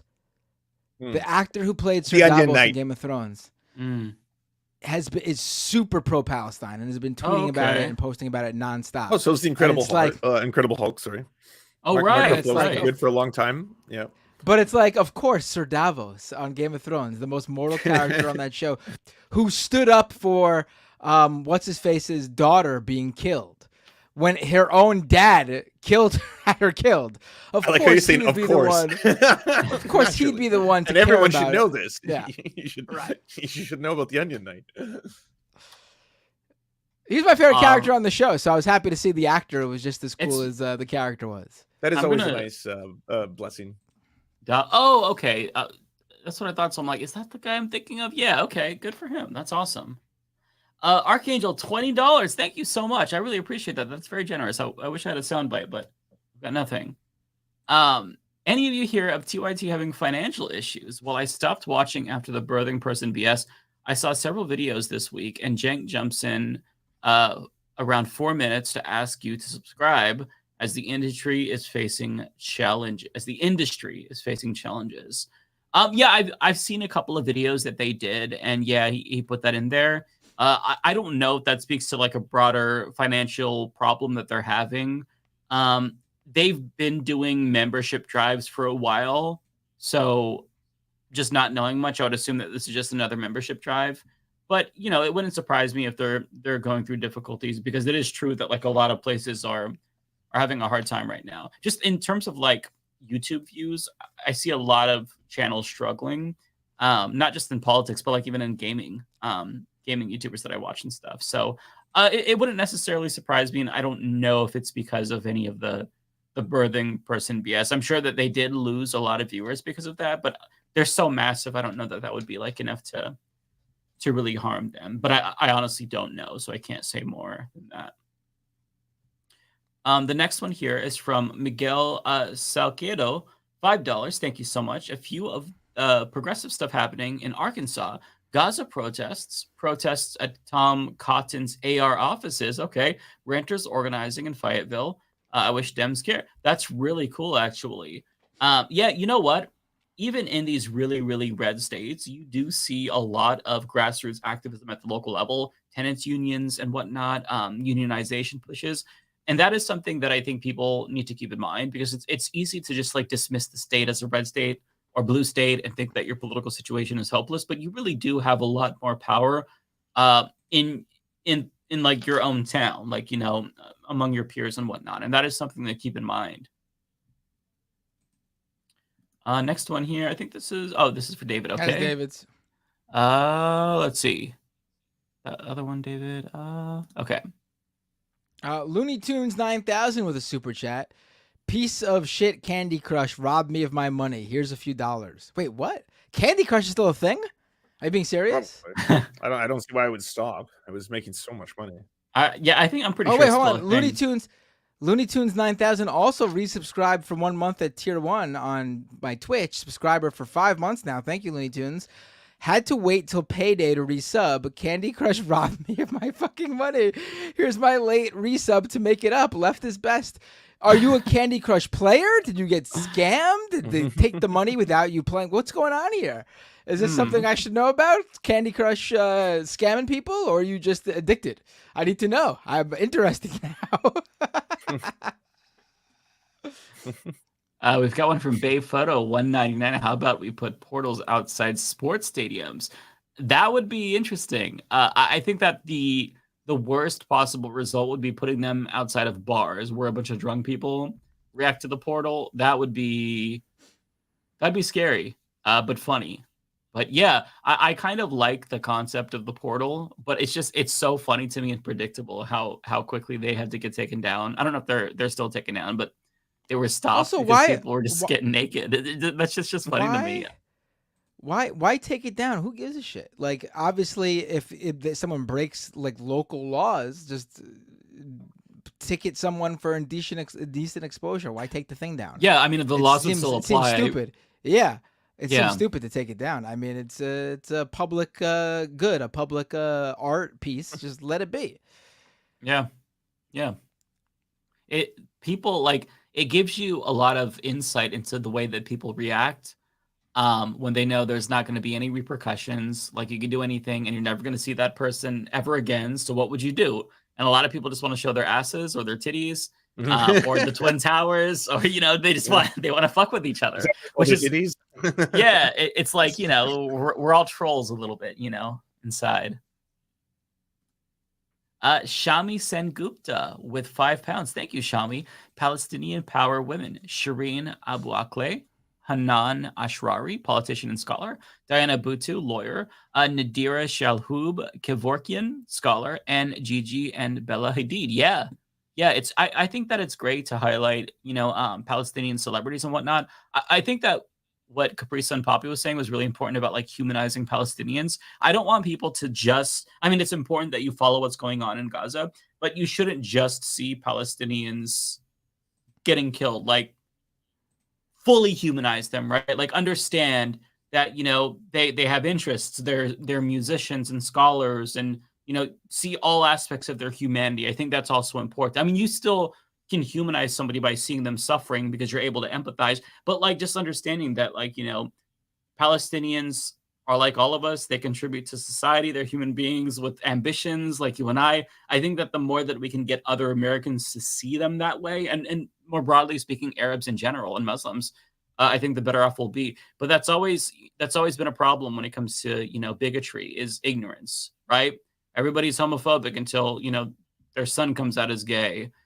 You know, everybody is Islamophobic until they have a friend who is from an Arab country. You know, it's just educating people is the way you combat that.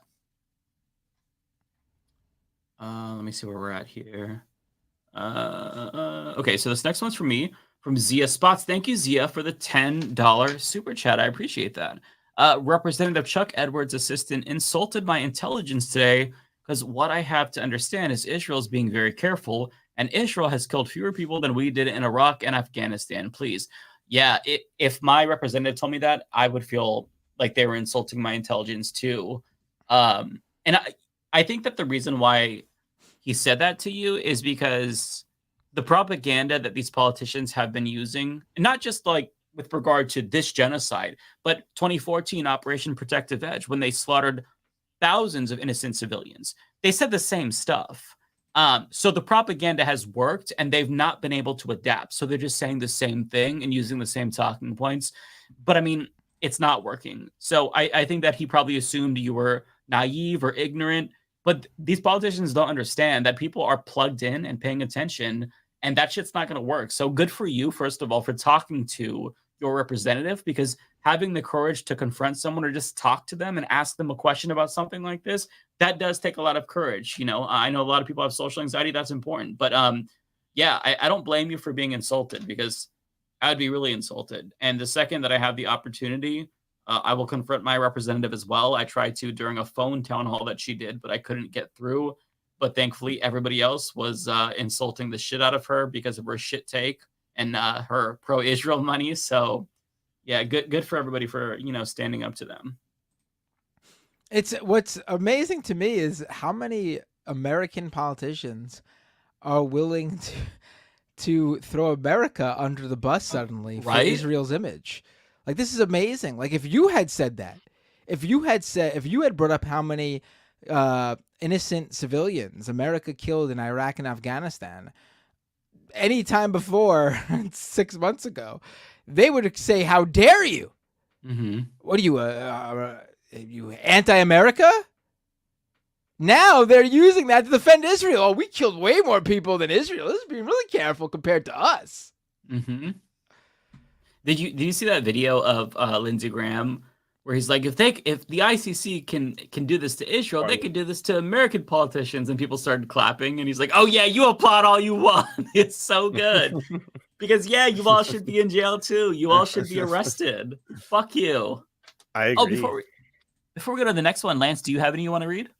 I have, I can do this in 2 seconds. They're very quick. I only have a couple. Monk Without a Cause, thank you so much for the gifted 5 memberships. No message, but that's very generous of you. Soul Life, thank you so much for the gifted membership. Omega Star with the $4.99. I like Hannibal Lecter for VP. I think you'll get that. That seems to be what everything's pointing towards. And then Son of a Newt, thanks for resubscribing. Credminder, thanks for the Prime. Hala Backboy, thank you. And finally, Smugustus Gloop, thank you so much for the 5 gifted subs. So generous of you. And it's all y'all. Take it away. Nice. All right, this next one's for you, Matt. Archangel Matt, if Emma loses the bet, make her get a tattoo of the Jets and Zach Wilson's face. All right, that sounds good. That sounds like the plan. Rolando, I actually was just a big fan of the idea of literally just like the teardrop tattoo. Poor Emma. I hope for her sake that she tried to backtrack, and then I pretended that she said that she had thrown in face tattoo as well, but that's not the case. She just had a very big tattoo, which saves her, because if she does need to get one, she could put it somewhere where, you know, it won't ruin her career. Right.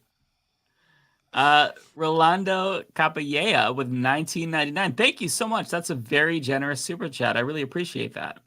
Hi, Mike. It's upsetting how Bill Maher labels protesters as pro-terrorists instead of pro-Palestine, or pro-peace statehood. The same absurd argument was used against him and others in 2003 when he spoke out against the Iraq War and Bush administration. Yeah, that's a great point, actually. He was against the Iraq War and very, very vocal against Bush. And now he's just adopted all the same talking points. I hadn't thought about that. I was a little bit young when he was saying that, that stuff. But yeah, I mean, I think that, history repeats itself. And you would think that we'd learn from Iraq and Vietnam, but we don't. You would think that we'd learn from previous civil rights battles when it comes to trans rights, like gay rights and civil rights, but we don't. We just keep making the same mistakes on every issue over and over again.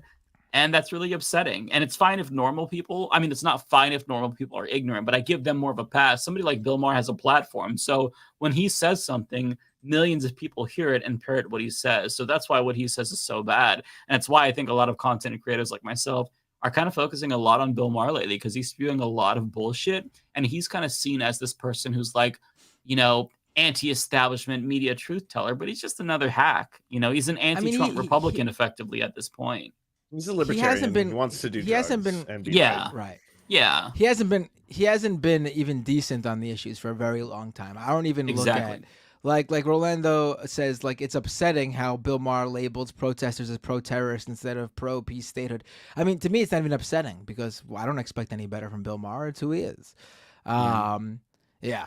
It just sucks. Mike has a point in that he could be a useful tool for people who want to push some, like the fact that he went really transphobic and started going super, super, like, maybe your daughter's gay, maybe your daughter is gay and just doesn't need to have her, dick cut off or weird things like that. Like that can be very useful to right wingers who want to say, look, even the liberals realize how extreme things have gotten. Even the liberals are speaking like that. That's why it kind of sucks that he's doing the Greg Gutfelds now in the Fox Newses, because it's like it justifies their own horrifying bigotry because the libs are saying the same thing. The left has lost its mind. The progressives have lost their mind. The AOCs and the Bernies have lost their mind. Look at them. So that's and like on a broader scale, I worry because like a lot of leftists used to follow Bill Maher. I followed him as well. And so, as somebody starts to change, how many of that audience who's developed a parasocial relationship with him is going to follow him? And that's really what concerns me. And I hope that people question things. A lot of leftists did, really? I was like, I got tuned out from him ever since that movie came out, and that was like in the 90s, Religiosity or whatever. When I saw that, I was so pissed off. That wasn't the 90s. I was excited for it. That wasn't the 90s. Yeah, that was like whenever that movie came out. 2008, okay. Yeah. Whenever that movie came out, I was like, this dude fucking sucks. He's always had some bad opinions, but for the most part, I always felt like he was pretty consistent. There were some issues with him. Like, I liked him for the atheism because as somebody who like has a lot of religious trauma growing up, I liked that he pulled no punches. But there was a point where it was like I had to stop and think, okay, he's not just being, an equal opportunist offender when it comes to religions. There's something more going on there. Like, this is a deeper, like, deep-seated bigotry against Arabs and Muslims. Yeah, he's an Islamophobe. So is Richard Dawkins. So is Sam Harris. So is Christopher Hitchens. And they're all transphobes now. Pro-Israel. Yeah, it's like, what the fuck? Richard Dawkins had his Humanist of the Year awards revoked because of his transphobia. All these people, they had so much influence and they just burned it by being hack dipshits. So, I hope that a lot of people who followed abandoned them, You could tell they were always like, I never really liked a lot of these guys. Like, I even went through that slight, like, I wasn't as extreme as some people, but I did go, like, I liked that Religiosity movie when it came out. I went through that, like, early 2000s. Yeah, I liked it. Like Reddit atheist phase without being like as hateful or hateful at all, really. I was just like, I was one of the people who was like, if you're religious, that's fine, but it's bullshit. Like, bullshit. Yeah. I read those motherfuckers like religiously. I was reading everything Hitchens wrote, and I was reading a lot of what Dawkins wrote, and I I was really into it. And to me, a lot of that stuff always came off very a little bit xenophobic. Like they always focus specifically on Islam. Even I realized that. It was like something's off here. Like how often you hear these guys talking about, and I'm saying this as someone who was raised in the Catholic Church. How often you hear about these guys talking about, what Catholic priest did to kids? You rarely. It's like this. That's like to be fair, that's a big part of both Hitchens and Dawkins' books. In the God Delusion, God is not great. They go after Christian and Catholic religions a lot, and sexual abuse a lot. It's how much of that is part of their public persona though? They don't go out there doing the speeches and they don't. It's in their book. Fine, you need a lot of material in a book, right? You need a lot of stuff to write about. But that's not what how often they out there doing speeches about that stuff. Even back in now Dawkins is talking about woke shit. He's talking about woke cancel culture and you can't talk on campuses. He's also like, you're right in that, like, Binder, I saw them more in his tweets, because Dawkins would tweet things out where he's like, I love hearing the sound of church bells in the morning, so much better than Allahu Akbar, wouldn't you agree? And I'm like, well, okay, well, that's just like that speaks for itself right there. I mean, yeah, he said he's culturally a Christian as well. Even though I know, I saw that. It's too. Like, God, like they've all just become like all the evangelicals that they used to shit talk. Now they're politically aligned with them. I mean, it's so wild. Dawkins is a Zionist too, which is also pretty wild. Right? For a whole, like, religion poisons everything viewpoint. Like, but also I'm a Zionist. Yes. Yeah. It turns out they just hate Muslims. Yeah, they just hate Muslims. Matt Claremont with a super chat. You may be small potatoes, but y'all are wrong about your impact. What you do has value because it's what we do collectively is that really matters. No, I appreciate that, and I do agree to an extent, but I do think, we've had these discussions. I remember back in the day when I was on the Majority Report in the office with Sam and Michael. And we would have these discussions about what people perceive what we do. And, some content creators might view themselves differently. But at the end of the day, I think at its most, we are providing entertainment. It might be educational, but I don't think you should put that on content creators to do to sort of, like, we shouldn't be the leaders of, I mean, if we do on our own, that's different. But as content creators, we shouldn't be like leading the charge or the ones that people go to. Our job is to number one, and this is true, I think, just because of how the internet has changed everything. I do think it's extremely important to be entertaining. Entertainment is an important form of any sort, whether you're just watching something mindless fun or you're educating people. Being entertaining is super important now more than ever because you need to retain people's focus. There's just too much out there. So even good activists and organizers need to be engaging. But I do think, like, yes, I take what we do seriously in that sense, but also I don't want people to look at us as if they're pinning their hopes on what we say and do, because we're not that. Yeah, we shouldn't be viewed as like. I mean, I'm just a nobody. Honestly, I'm a nobody. Yeah. I don't want people to like try to prop us up as if we're like revolutionary leaders. We just have a podcast to talk about politics. I agree. It's largely entertainment. Or infotainment, if you will, although that's kind of a cringy word. But, I think that people, they shouldn't treat any content creator as if they're a god. They shouldn't form parasocial relationships with them. I think there's a value in it, and it is important. But, I think that it's not the end all be all. Like, if we had more power, then we would have much more, success at getting leftists elected into Congress and whatnot. But, we don't have that because that power always comes from the bottom up and not the top down, even if it's, from a podcast host to the viewers. So, That's kind of my take on it. Just to reiterate what You Matt you said. should hold content creators accountable, though. I'm very for calling people out on their shit. Yeah, absolutely. Yeah, for especially sure. the ones that have the massive egos. Do ego death. Make them take mushrooms and stuff. Yeah. I'm down for that. I'm down for that. People need to check their egos. Yeah. Not me though, but everybody else does. Awesome. I just want to add this though. Awesome Possum has added to the conversation and said Binder is the next Lenin.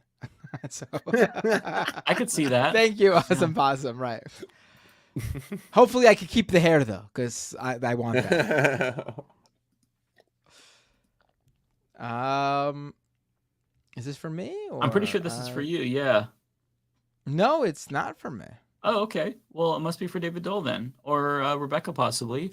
But I'll read it. Salibu with a $20 super chat. Damn, $20 is a lot of money to not know where it went. Who's it going to? Danny Glover has always been pro-Palestine. I became aware of this about 20 years ago. He is awesome. Yeah, Danny Glover is one of those celebrities who's very political and has been progressive over the years. He supported Bernie too. He was one of the first guys and one of the biggest supporters too. Like went out there front and center, made sure everyone knew. Yeah, he's a good guy. Listen. He was not too old for that shit. I'm not saying there aren't good celebrities. I'm not saying there aren't good celebrities out there on this stuff. There definitely are. I'm just saying, like, don't depend on them to, like, because maybe not. Maybe Danny Glover and Mark Ruffalo won't disappoint you, but there will inevitably be someone that disappoints Michael you. Rappaport will. Yeah. Right. Wait, what? I mean, I've been in a coma for the past 6 months. I actually, little known fact, I actually did pin all my hopes and dreams on Michael Rappaport. And, it's been rough. I mean, I really depended on that guy. You gotta I really thought he was the answer to all our problems. He was gonna take us to the promised land. But I mean, he's in Israel now. But that's not what I thought he meant by that.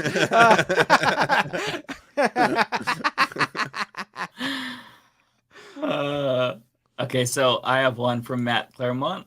$2. Thank you, Matt. Please give this to Lance to give to Rebecca. Thank you. Okay. What?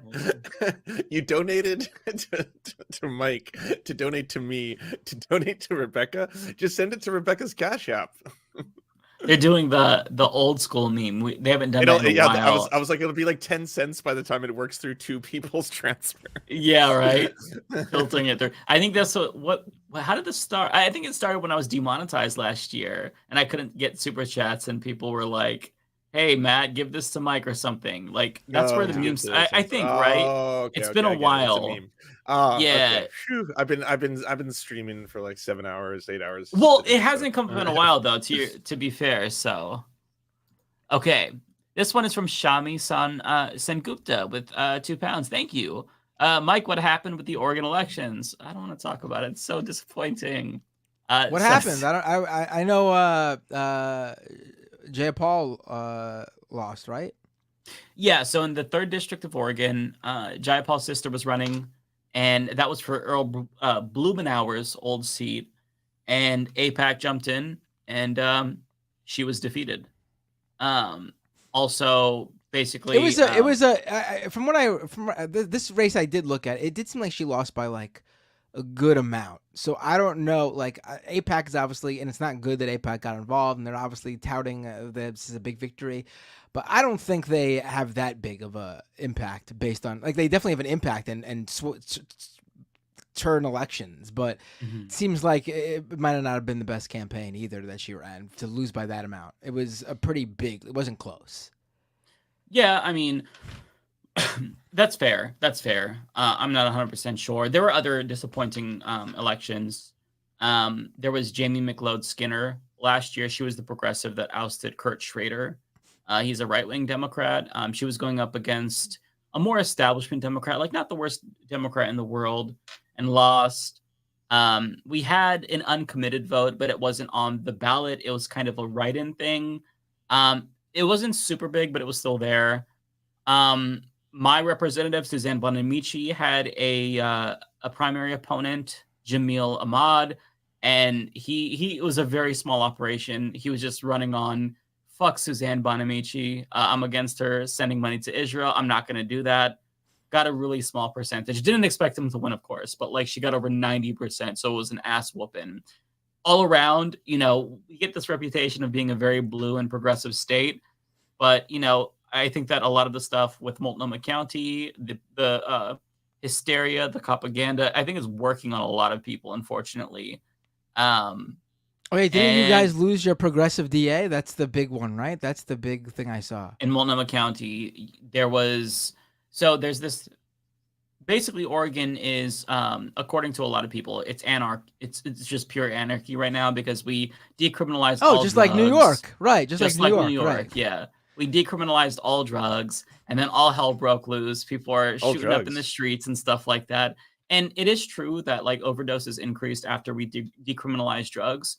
But the problem is that you can't expect them to go down if you don't actually take money and put it substantially into like preventative programs. And also, if you have like an increasing unhoused crisis, people are going to do drugs because if you're on the streets, what else is there to do? You're miserable. And like, there's a lot of problems, and people pretend like the police have been defunded in Portland. That is not the case.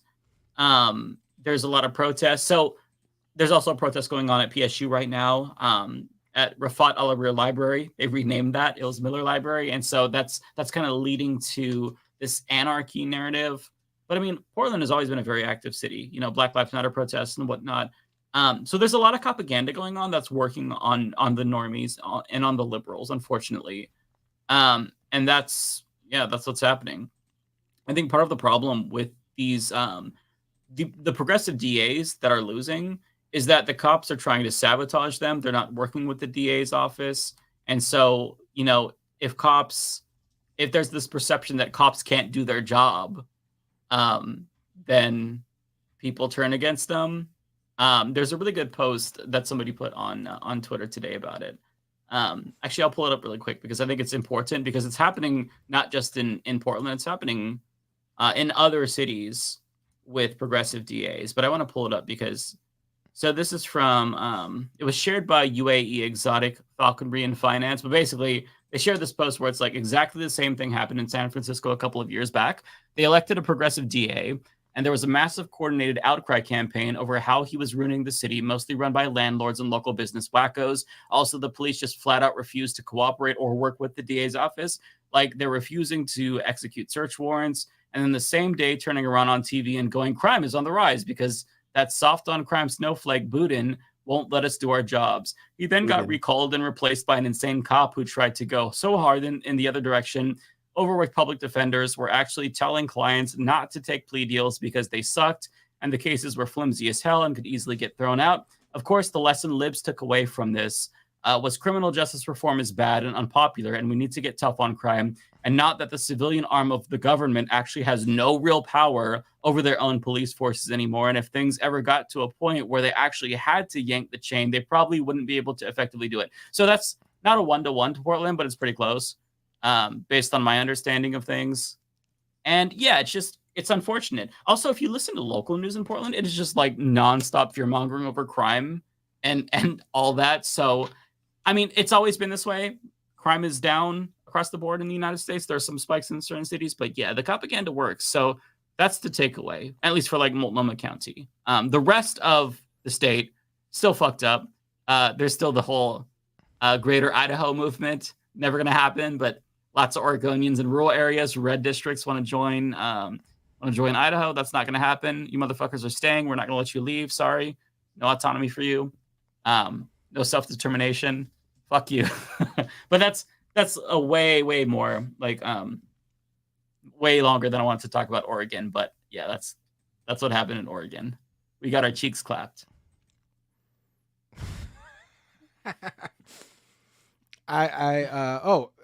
We did this one. No. This is a follow up. Oh, okay. Looney Tunes 9000 with a $5 super chat. I'm addicted to Candy Crush. The game is a cash cow where you have to buy gold bars every time. No, don't do that. Don't waste your money on one of those games. There's got to be fun games out there where you don't got to spend money. Get Tetris, Tetris 99. No, it's a puzzle game. That one's super fun. That's crazy. What do you need to do Candy Crush? Do you really need to buy those power ups or whatever? I have no idea. I mean, Yeah, listen, I don't know. It's probably like most free to play games. Yeah, I play Fortnite, and that's a free game that you can pay for stuff that doesn't affect the gameplay, just like skins or whatever. And I do pay along with my son to do the battle pass, which is like to get like the skins and everything, which is like $8 a month or something. And we do that because we bond completing the quests and stuff. Like, that's it. Like, there are plenty of games out there that are free or do cost money, but like the normal amount of money you should pay for this stuff. Don't go poor playing these games, please. There's plenty of games out there. Okay. This one's for you. What's happening with my camera? Danny Man with a super chat. 100% Terrence be cleaning up them white lines. I'm not going there. I don't know, but it could be. Who knows? Everyone's got to self-medicate. Right. Well, yeah.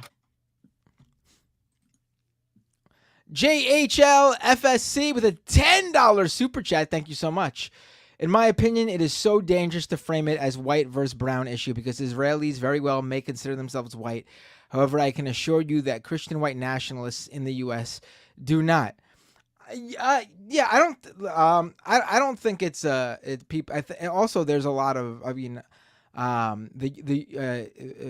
European or Ashkenazi Jewish people just make up like about what, half or less than half of the where Israelis are, their background, their ethnicity. The other is Jews from like elsewhere in the Middle East.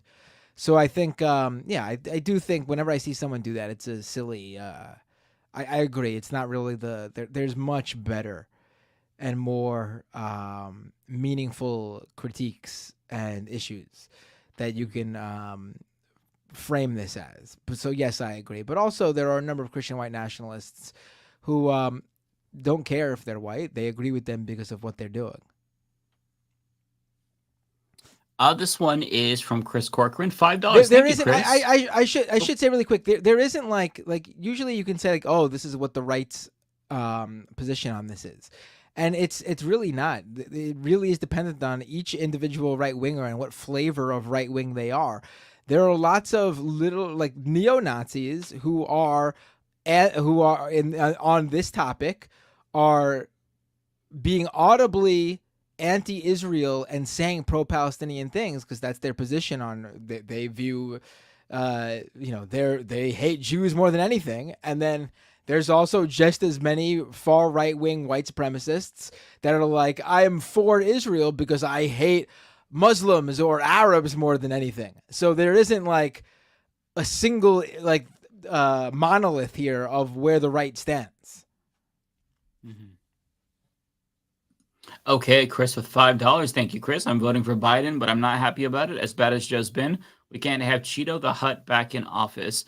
I do not fault you for making that choice. It's a shit election. You got two shit options. I'm not going to vote shame people in the other direction either. Absolutely, right? I think that vote shaming period is bad. Yeah, I've been saying, listen, I'm not gonna this year. I'm not telling you who to vote for, what to vote. It's not worth my time. They don't deserve that. But at the same time, depending on where you are, take a look at what your options are and vote strategically. And that's all I'm gonna say. Vote strategically to do what you think is best. Don't vote based on emotion, and take into consideration where you are. If you need to vote somewhere where you feel good about yourself, look at those down ballot races. But in terms of top of the ticket, just vote strategically. That's all I'm going to say. I'm not going to mention any names. Mm-hmm. We've got 5 gifted memberships to Matt Binder from Tokyo Hans. Tokyo Hans, thank you so much for the 5 gifted memberships. Rolando Capayeha, I think that's how you pronounce your last name. I'm probably very wrong. Maybe you're the one person who actually it's Capelleja, Matt. I'm sorry, but I tried my best. The New York Rangers are going down. Go Panthers! No, Rolando, no. Oh man, I can't believe the Rangers blew it in that first game. I mean, they almost gave me a. I almost was concerned when they were facing the Hurricanes. They were letting the Hurricanes. They almost blew their lead, just like the Knicks did. But we're just one game in. Rangers are right now, I believe, still the favorites to pull this off. Let's see. Okay, we have quite a bit still, so we should probably speed up.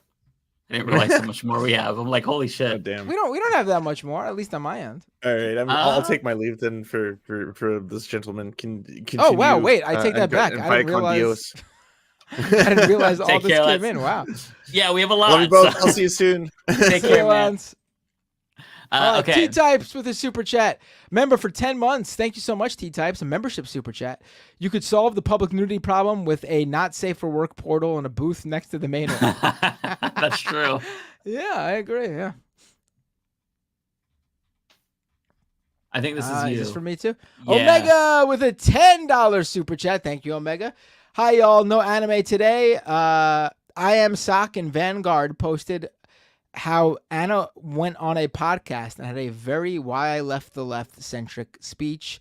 Also, the Arabs pod should be on the show. Amazing pod. We just had on oh my god, what's his CapriSunnPapi? Thank you. Yes, I could. It'd be cool to bring them all on. I'd be down with that. Oh cool. Yeah, that'd be awesome. Yeah. Yeah, do like a crossover like we did with Like It or Not. I'm down for that for sure. Oh, we should definitely do that. Absolutely. Yeah. And I did not see the Anna podcast. I do know she went on Jesse Singal's podcast. Which, yeah, I haven't listened to it, so I can't speak to it, so I won't say anything. Right. But I've not seen it. Yeah. Not for me. Oh, okay. I don't think it's for me, but I'll read it. Tony D with $2. Thank you. Student debt for some, not end mass murder. I think that's what they're trying to say. I agree with the spirit of the super chat. Thank you. so I think maybe I mean this. It does look like someone might have had a medical issue as they were typing this. Yeah. I'm joking. I give you an A for effort, okay? Let me try it. Student I'm lost in the second word. That's the problem. Student debt for some. Student Debbie. Not end. No, it's student debt for some. Not. Wow, I'm shocked not I got that ending for mass murder. Maybe that's it. Maybe ending mass. Maybe that is, but that doesn't make any sense. Student debt for some makes sense. Student debt cancellation over mass murder. Which, I've got to say I agree with that. If that's what they're trying to say. I'm not 100% sure. But thank you, Tony, regardless. It'd be great if we had like a call-in thing and Tony called in and was like, that's not what I was saying at all, guys. I literally, right there, student Debbie for some, not end, mass B, much. What's wrong with you guys? Okay, so we got one from Paul, $5. Thank you, Paul. Hold on. Justin Freakin rated me on Twitch. Thank you so much, Justin Freakin. I appreciate that. Go ahead, Mike. Okay, Paul M. says a new Metroidvania hit Steam today called Venture into the Vile. The announced trailer is only 1 minute and 6 seconds long, and you guys would like it, I think. I've not heard of that, but I'll go ahead and check that out, Paul. Thanks for the recommendation. I appreciate that. Into the Vile. Venture into the Vile, okay. Next one. JHLFSC with a super chat. As some of us approach middle-aged and these SOBs in power become our contemporaries, it is much easier to go tell them to go F themselves. Yeah, I know. It's funny because a lot of people say like the old adage was like, oh, you get less progressive and less radical as you get older. It's the opposite for me. I was, a decade and a half ago, one of those like, suck them. Electoral politics, do what you can. I'm like completely like nothing fucking matters anymore. Yeah, I'm the same way. If you go back and watch the Humanist Report, like the first year, I'm like this young, bright-eyed sockdem.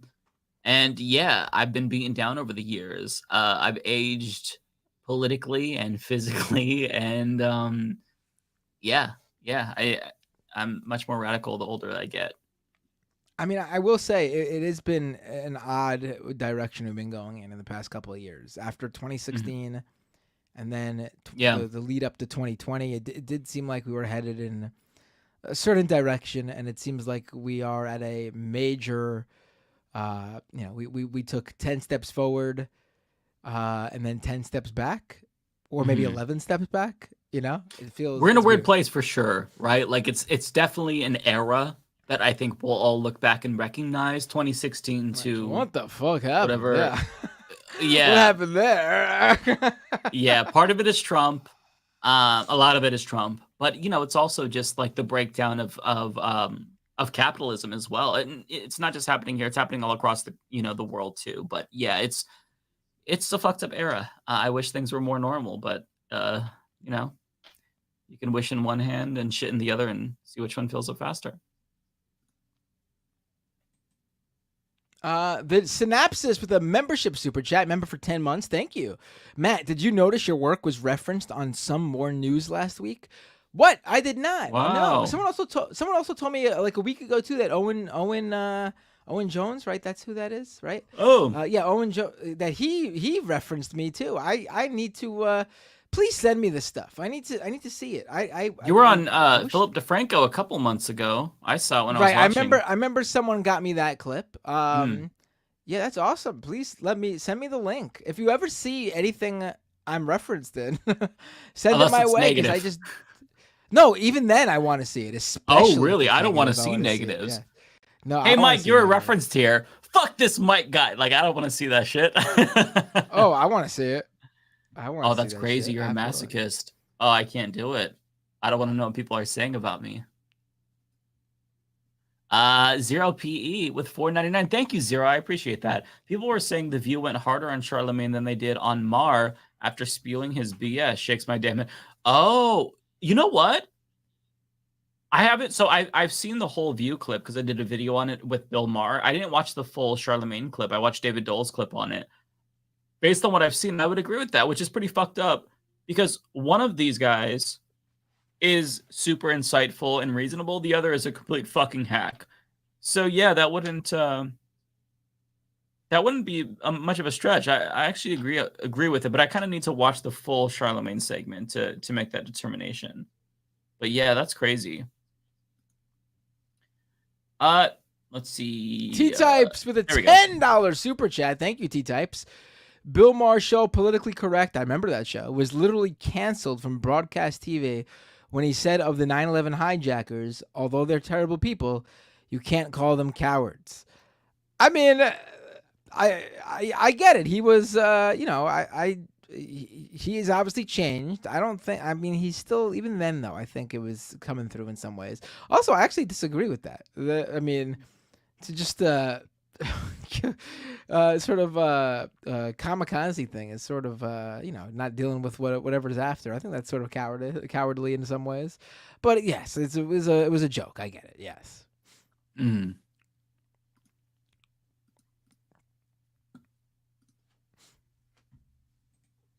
JHLFSC with a super chat.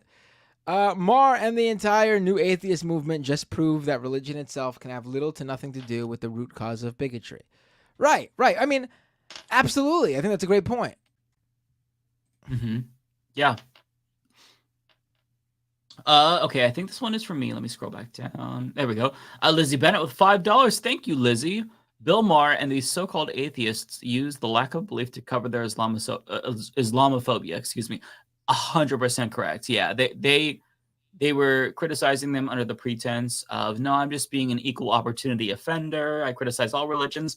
When in actuality, they really had an axe to grind with Muslims and Arabs.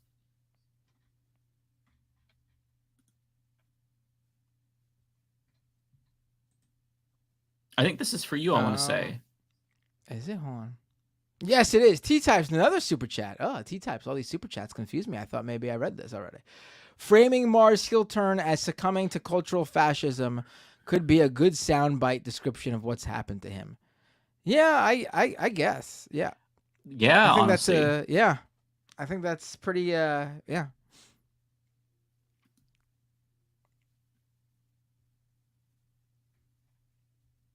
This is also from me. Clarence the Liar with a super chat.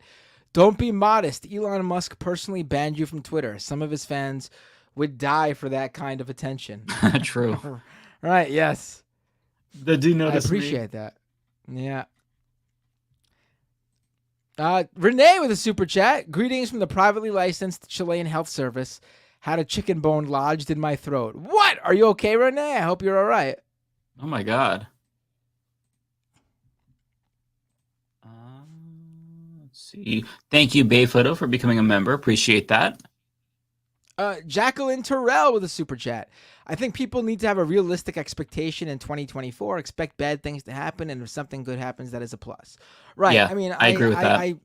I mean, I do think things could be bad. I think people should prepare to maybe, lose some, perhaps some progressive members of Congress. It's certainly a possibility. And then, of course, with Biden and Trump, I don't know how that's going to turn out. It's certainly a possibility. I think people need to just not pin your, everything on this. I mean, I know electoral politics are a big part of how this country and the world works. I'm not someone who's not going to pretend that's not the case. But I also think that, we are in a weird time right now where we need to just prepare ourselves for a worst case scenario and not let it completely, disengage us from what we need to do going forward. Mm-hmm. Yeah. Foresto with a super chat. As a 2015-16 ex-Jimmy Dore watcher, be careful which streamers you attach yourself to. The excuses you have to make for them rarely age well. You were making excuses for Jimmy Dore just 8 years ago? Uh-oh. Yeah, I mean, a lot of people were, because I think that there was a good raw quality about him. He could anger people up, and if you can turn them in the right direction at the right people, he could be effective. But he decided to devolve into Alex Jones type stupidity, and the rest was history. But I wouldn't fault yourself or be too hard on yourself for defending people who change, because I mean, a lot of people change in this whole space. How many people have shifted from the left to the right? It's ridiculous. So I mean, you can't predict it. At this point, I'm numb to it, and anytime somebody has any inkling of grifterism, I'm just my red flags or my alarms are going off, because who knows? Some of it is probably authentic, some of it is not, but yeah. Bayphoto with $4.99. Thank you, Bayphoto. Realized I already subbed to Matt and Lance. Needed to add you too. Oh, and don't tell David I'm not subbed to him. Well, I appreciate that, Bayphoto. I saw that you just became a member. You should be able to send in member super chats. Just FYI, so you shouldn't have to double give money as well. But I really appreciate you becoming a member and appreciate the super chat. Thank you so much. I think this is you.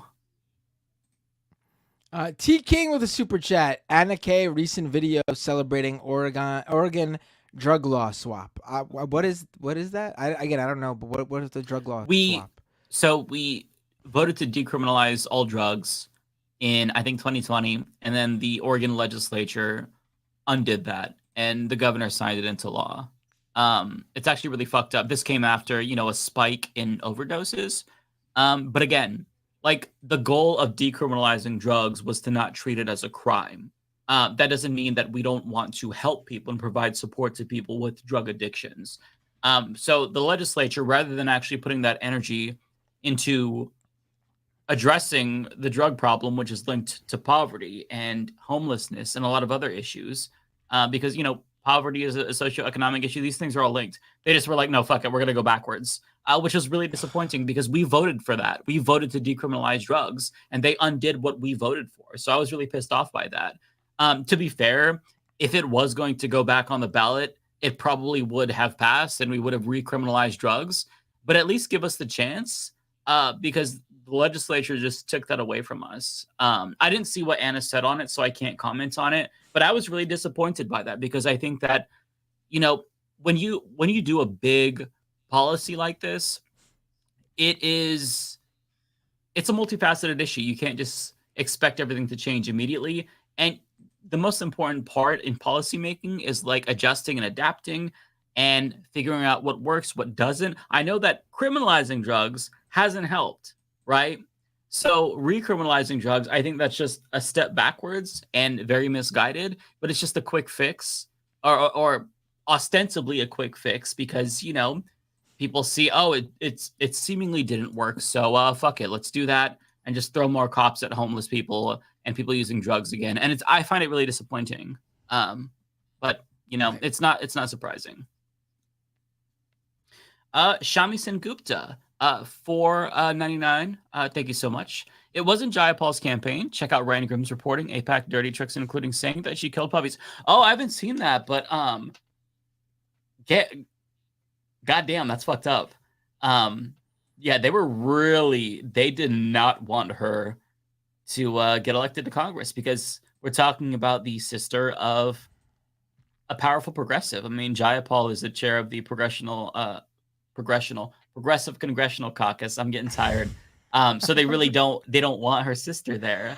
I didn't even realize until you mentioned. That's how tired I am. Too. Right, yeah. Going along with it. I was like, oh, Progressional. I mean, it kind of it sounded right when I was saying it. No, that's my member of Congressive. But yeah, I'm disappointed. I didn't have high hopes. But yeah, it does suck to see Jayapal's sister get taken out by AIPAC. Again, like Matt was saying, I'm sure that there were other factors too, but it does suck that they were so invested, in this particular race. Like, stay out of our state, fuck off. And that's to any special interest, by the way. But I mean, I don't know. Every Oregonian, except for the liberals and conservatives, were I should say people in my bubble, the Oregonians that I know, weren't super happy. Tokyo Hans with a super chat. Help! I'm addicted to super chat. I'm addicted to super chats. Right? Yes. If you're gonna have, no Candy Crush. Super chats. If you're gonna have an addiction, might as well make it super chats. Renee with a super chat. Palestinians come in all melanin. I don't know what Renee's. I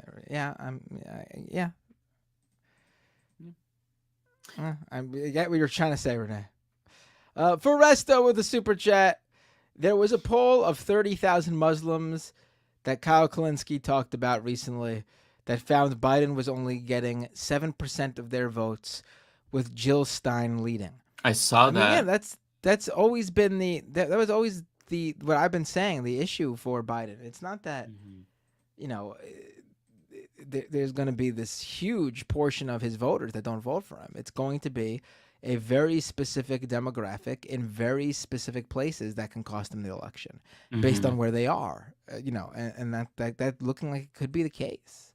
And he'll have no one but himself to blame. Yep.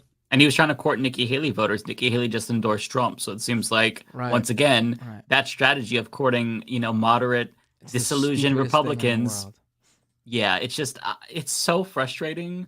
And seeing news articles about like how Biden doesn't believe that he's doing as bad as the polling tells him, it makes me just want to like scream and bash my head against the wall. But I mean, he's always been a stubborn asshole, and that's not changing. All right. Pendulous Dragon 199. Thank you. Reading is fundamental. Absolutely. Yes, indeed. And last but not least, we have one from My Dogs Are Goth. $10. Thank you. Mike, what brand is your blue cup, and do you like it? I'm looking at getting a good insulated mug. Sorry for the shallow question. Oh, don't apologize. I actually don't know what brand it is. Let me see. Does it say Go Bottle? This logo, it's a Go Bottle. And yeah, I like it. I was going to say Temu. Yeah, it's AliExpress. It's not the most expensive. I got it from a Fred Meyer or a Kroger if you're on the East Coast. It was like $10, I think. What are those expensive ones that were trendy for a hot minute? What were those again? Do you remember? You know what I'm talking about, right? I know what you're talking about. It was the pink Starbucks one that was like super viral, and people were spending like $60 for it, and on eBay it was selling for hundreds, right? I don't remember the name of the brand. Stanley Cup. I remember Okay. now. Someone mentioned. I remember now because I'd be like, "Why do you want to talk about the Stanley Cup? The NHL playoffs aren't for quite a while." Like it's like, oh, wait, why would you? It was annoying to me because when I hear Stanley Cup, I think of the cup, the Stanley Cup. Right. Yeah, I don't get the cup craze. This shit was cheap. This is like the cheapest one that I could find. I mean, I'm sure that those are great quality, but goddamn, I'm not spending $50 or $60 on a fucking cup. That's just that's not okay. We actually have another one. This one's for you. Oh, the synopsis with a super chat for me. Thank you. It was in the bots scams, the internet and you video, and it was your piece about bots on Twitter. The piece is on the screen and in the reference list. Oh, hold on. Let me write that down so I remember. Bots scams, the internet and you. Interesting. Thank you so much. I'm going to check this out later. Oh, and we have a super sticker for you. Oh, thank you so much for the super sticker, Django Fett. Let me see. It's the 8-bit hippo chomping on a 1UP logo. Thank you so much. That. Appreciate it. And over on Twitch, that's it on Twitch. I read my Twitch. Thank you to Justin Freakin for the raid again. Ooh, excuse me. Do you have anything on Twitch? Checking now. Let's see. I don't have anything on Twitch. Do we want to raid someone? Yeah, let's raid someone. Look, even on like a short day, we still went like more than half the show. Super chats. We're at over 2.5 hours. I mean, like it's not the marathon we did last week, but we were like over 4 hours. But that was I just got another one. Oh, did I you? was exhausted. Yeah, I got another one. I was so tired.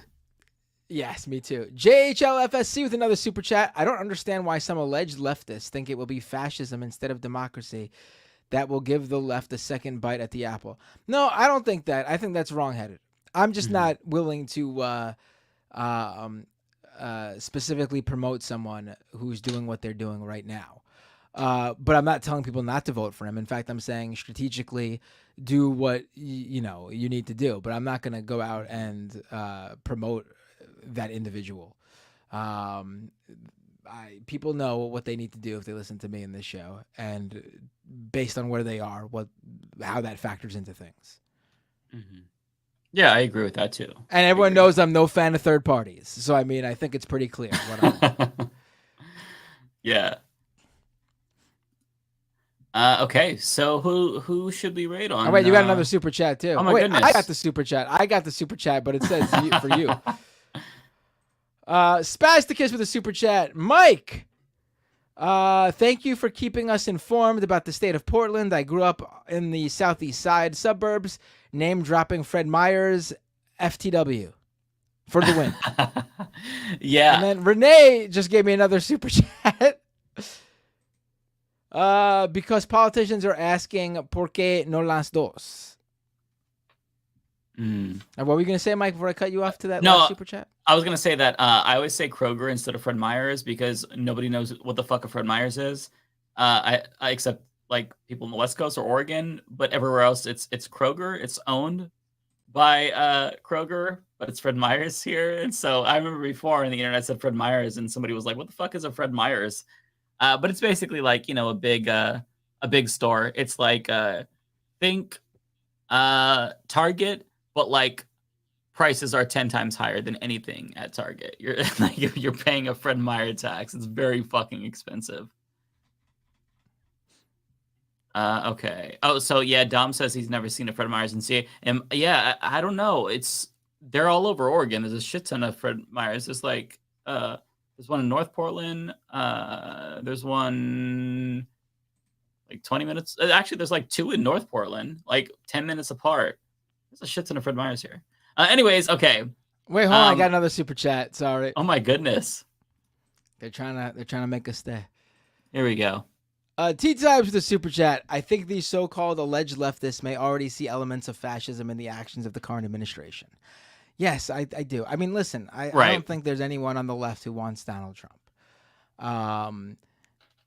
But this time around, we're being asked to, if we don't want to see what's happening now, we got to vote for the guy who's in charge right now. Like, it doesn't make any sense. Yeah. I do still think strategically, if you're in a swing state, you need to do what you need to do to stop Donald Trump, because I do think on everything else he will be worse. But yeah, I listen, I've said it before. I voted for Hillary in 2016, no problem. I voted for Joe Biden in 2020, no problem. I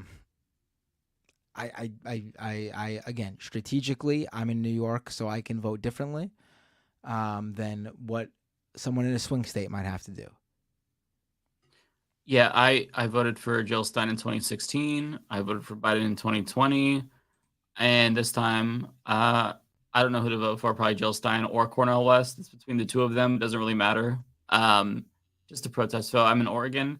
But I absolutely do not begrudge anyone for voting for Joe Biden in a swing state. I would very much rethink my my protest vote if I was not in Oregon. I'll put it that way. So I agree with Matt. Sakti with $2. Thank you. That is all. Okay, thank you. Okay, so the thing too, I hate to continue and give time for people to give more super chats, but the thing here too is like we don't even have like the argument about the Supreme Court this time around, because like will it be bad if obviously Trump wins and then Clarence Thomas and Alito retire, which they probably would do if Trump won and he got 2 more picks? Of course it would be bad, but I mean, they're not going to retire if Biden wins. The court's probably not going anywhere in the next 4 years if Biden wins, unless someone drops dead, which obviously you should consider as well. But the makeup of the Supreme Court wouldn't change at all. Even if one conservative was no longer on the, it just wouldn't change. We are that far, it's that far gone. What needs to be done is radical action to expand the court, which Democrats are not willing to do. Mm-hmm. So I don't know how you even argue that. I mean, it's, I don't understand. Like the former Republican, I don't understand this. Are you saying I'm currently a Republican? I was never a Republican. I've never voted for a Republican in my life. It's just as funny. I think maybe they're just trolling, but I don't know. Okay, do we want to raid? Is she still on? Cosmopolitics. Yeah, let's raid Cosmopolitics. Sounds good to me. Is she on? They're doing the power report, right? I'm not sure. Hold on, let me. Because sometimes they just like air it. You know what I mean? I think. Okay. Right? They're not always live, but I don't know. Are they live right now? She says hanging out with Dan and Bam. That's what the little subtitle says. Okay, cool. Let's do it. Let's raid Cosmopolitics. Well, thanks everybody for sticking with us.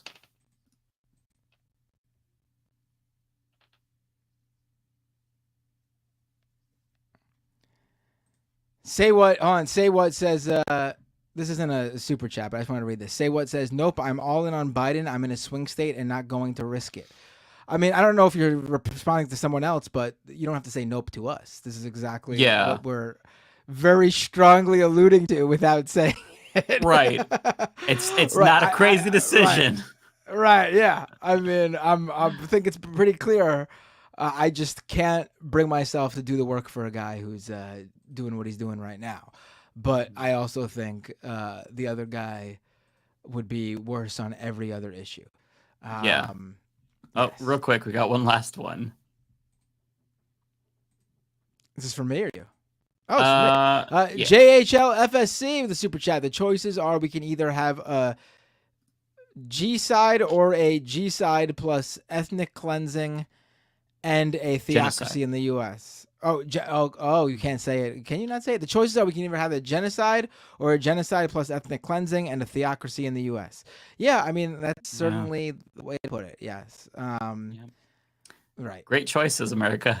But so I'm ready to raid. I don't know if you are. Yeah, let's do it. I'm pressing the start button. Just give me that. I forgot to press it. My bad. So give me that countdown time to. Oh, it automatically rated because it waited right. too long. My bad. Oh no. I should be able to raid in just 1, 2. All right, I'm raiding. Alrighty, I'll close the stream. Take care, everybody. Thank you all for watching, everyone.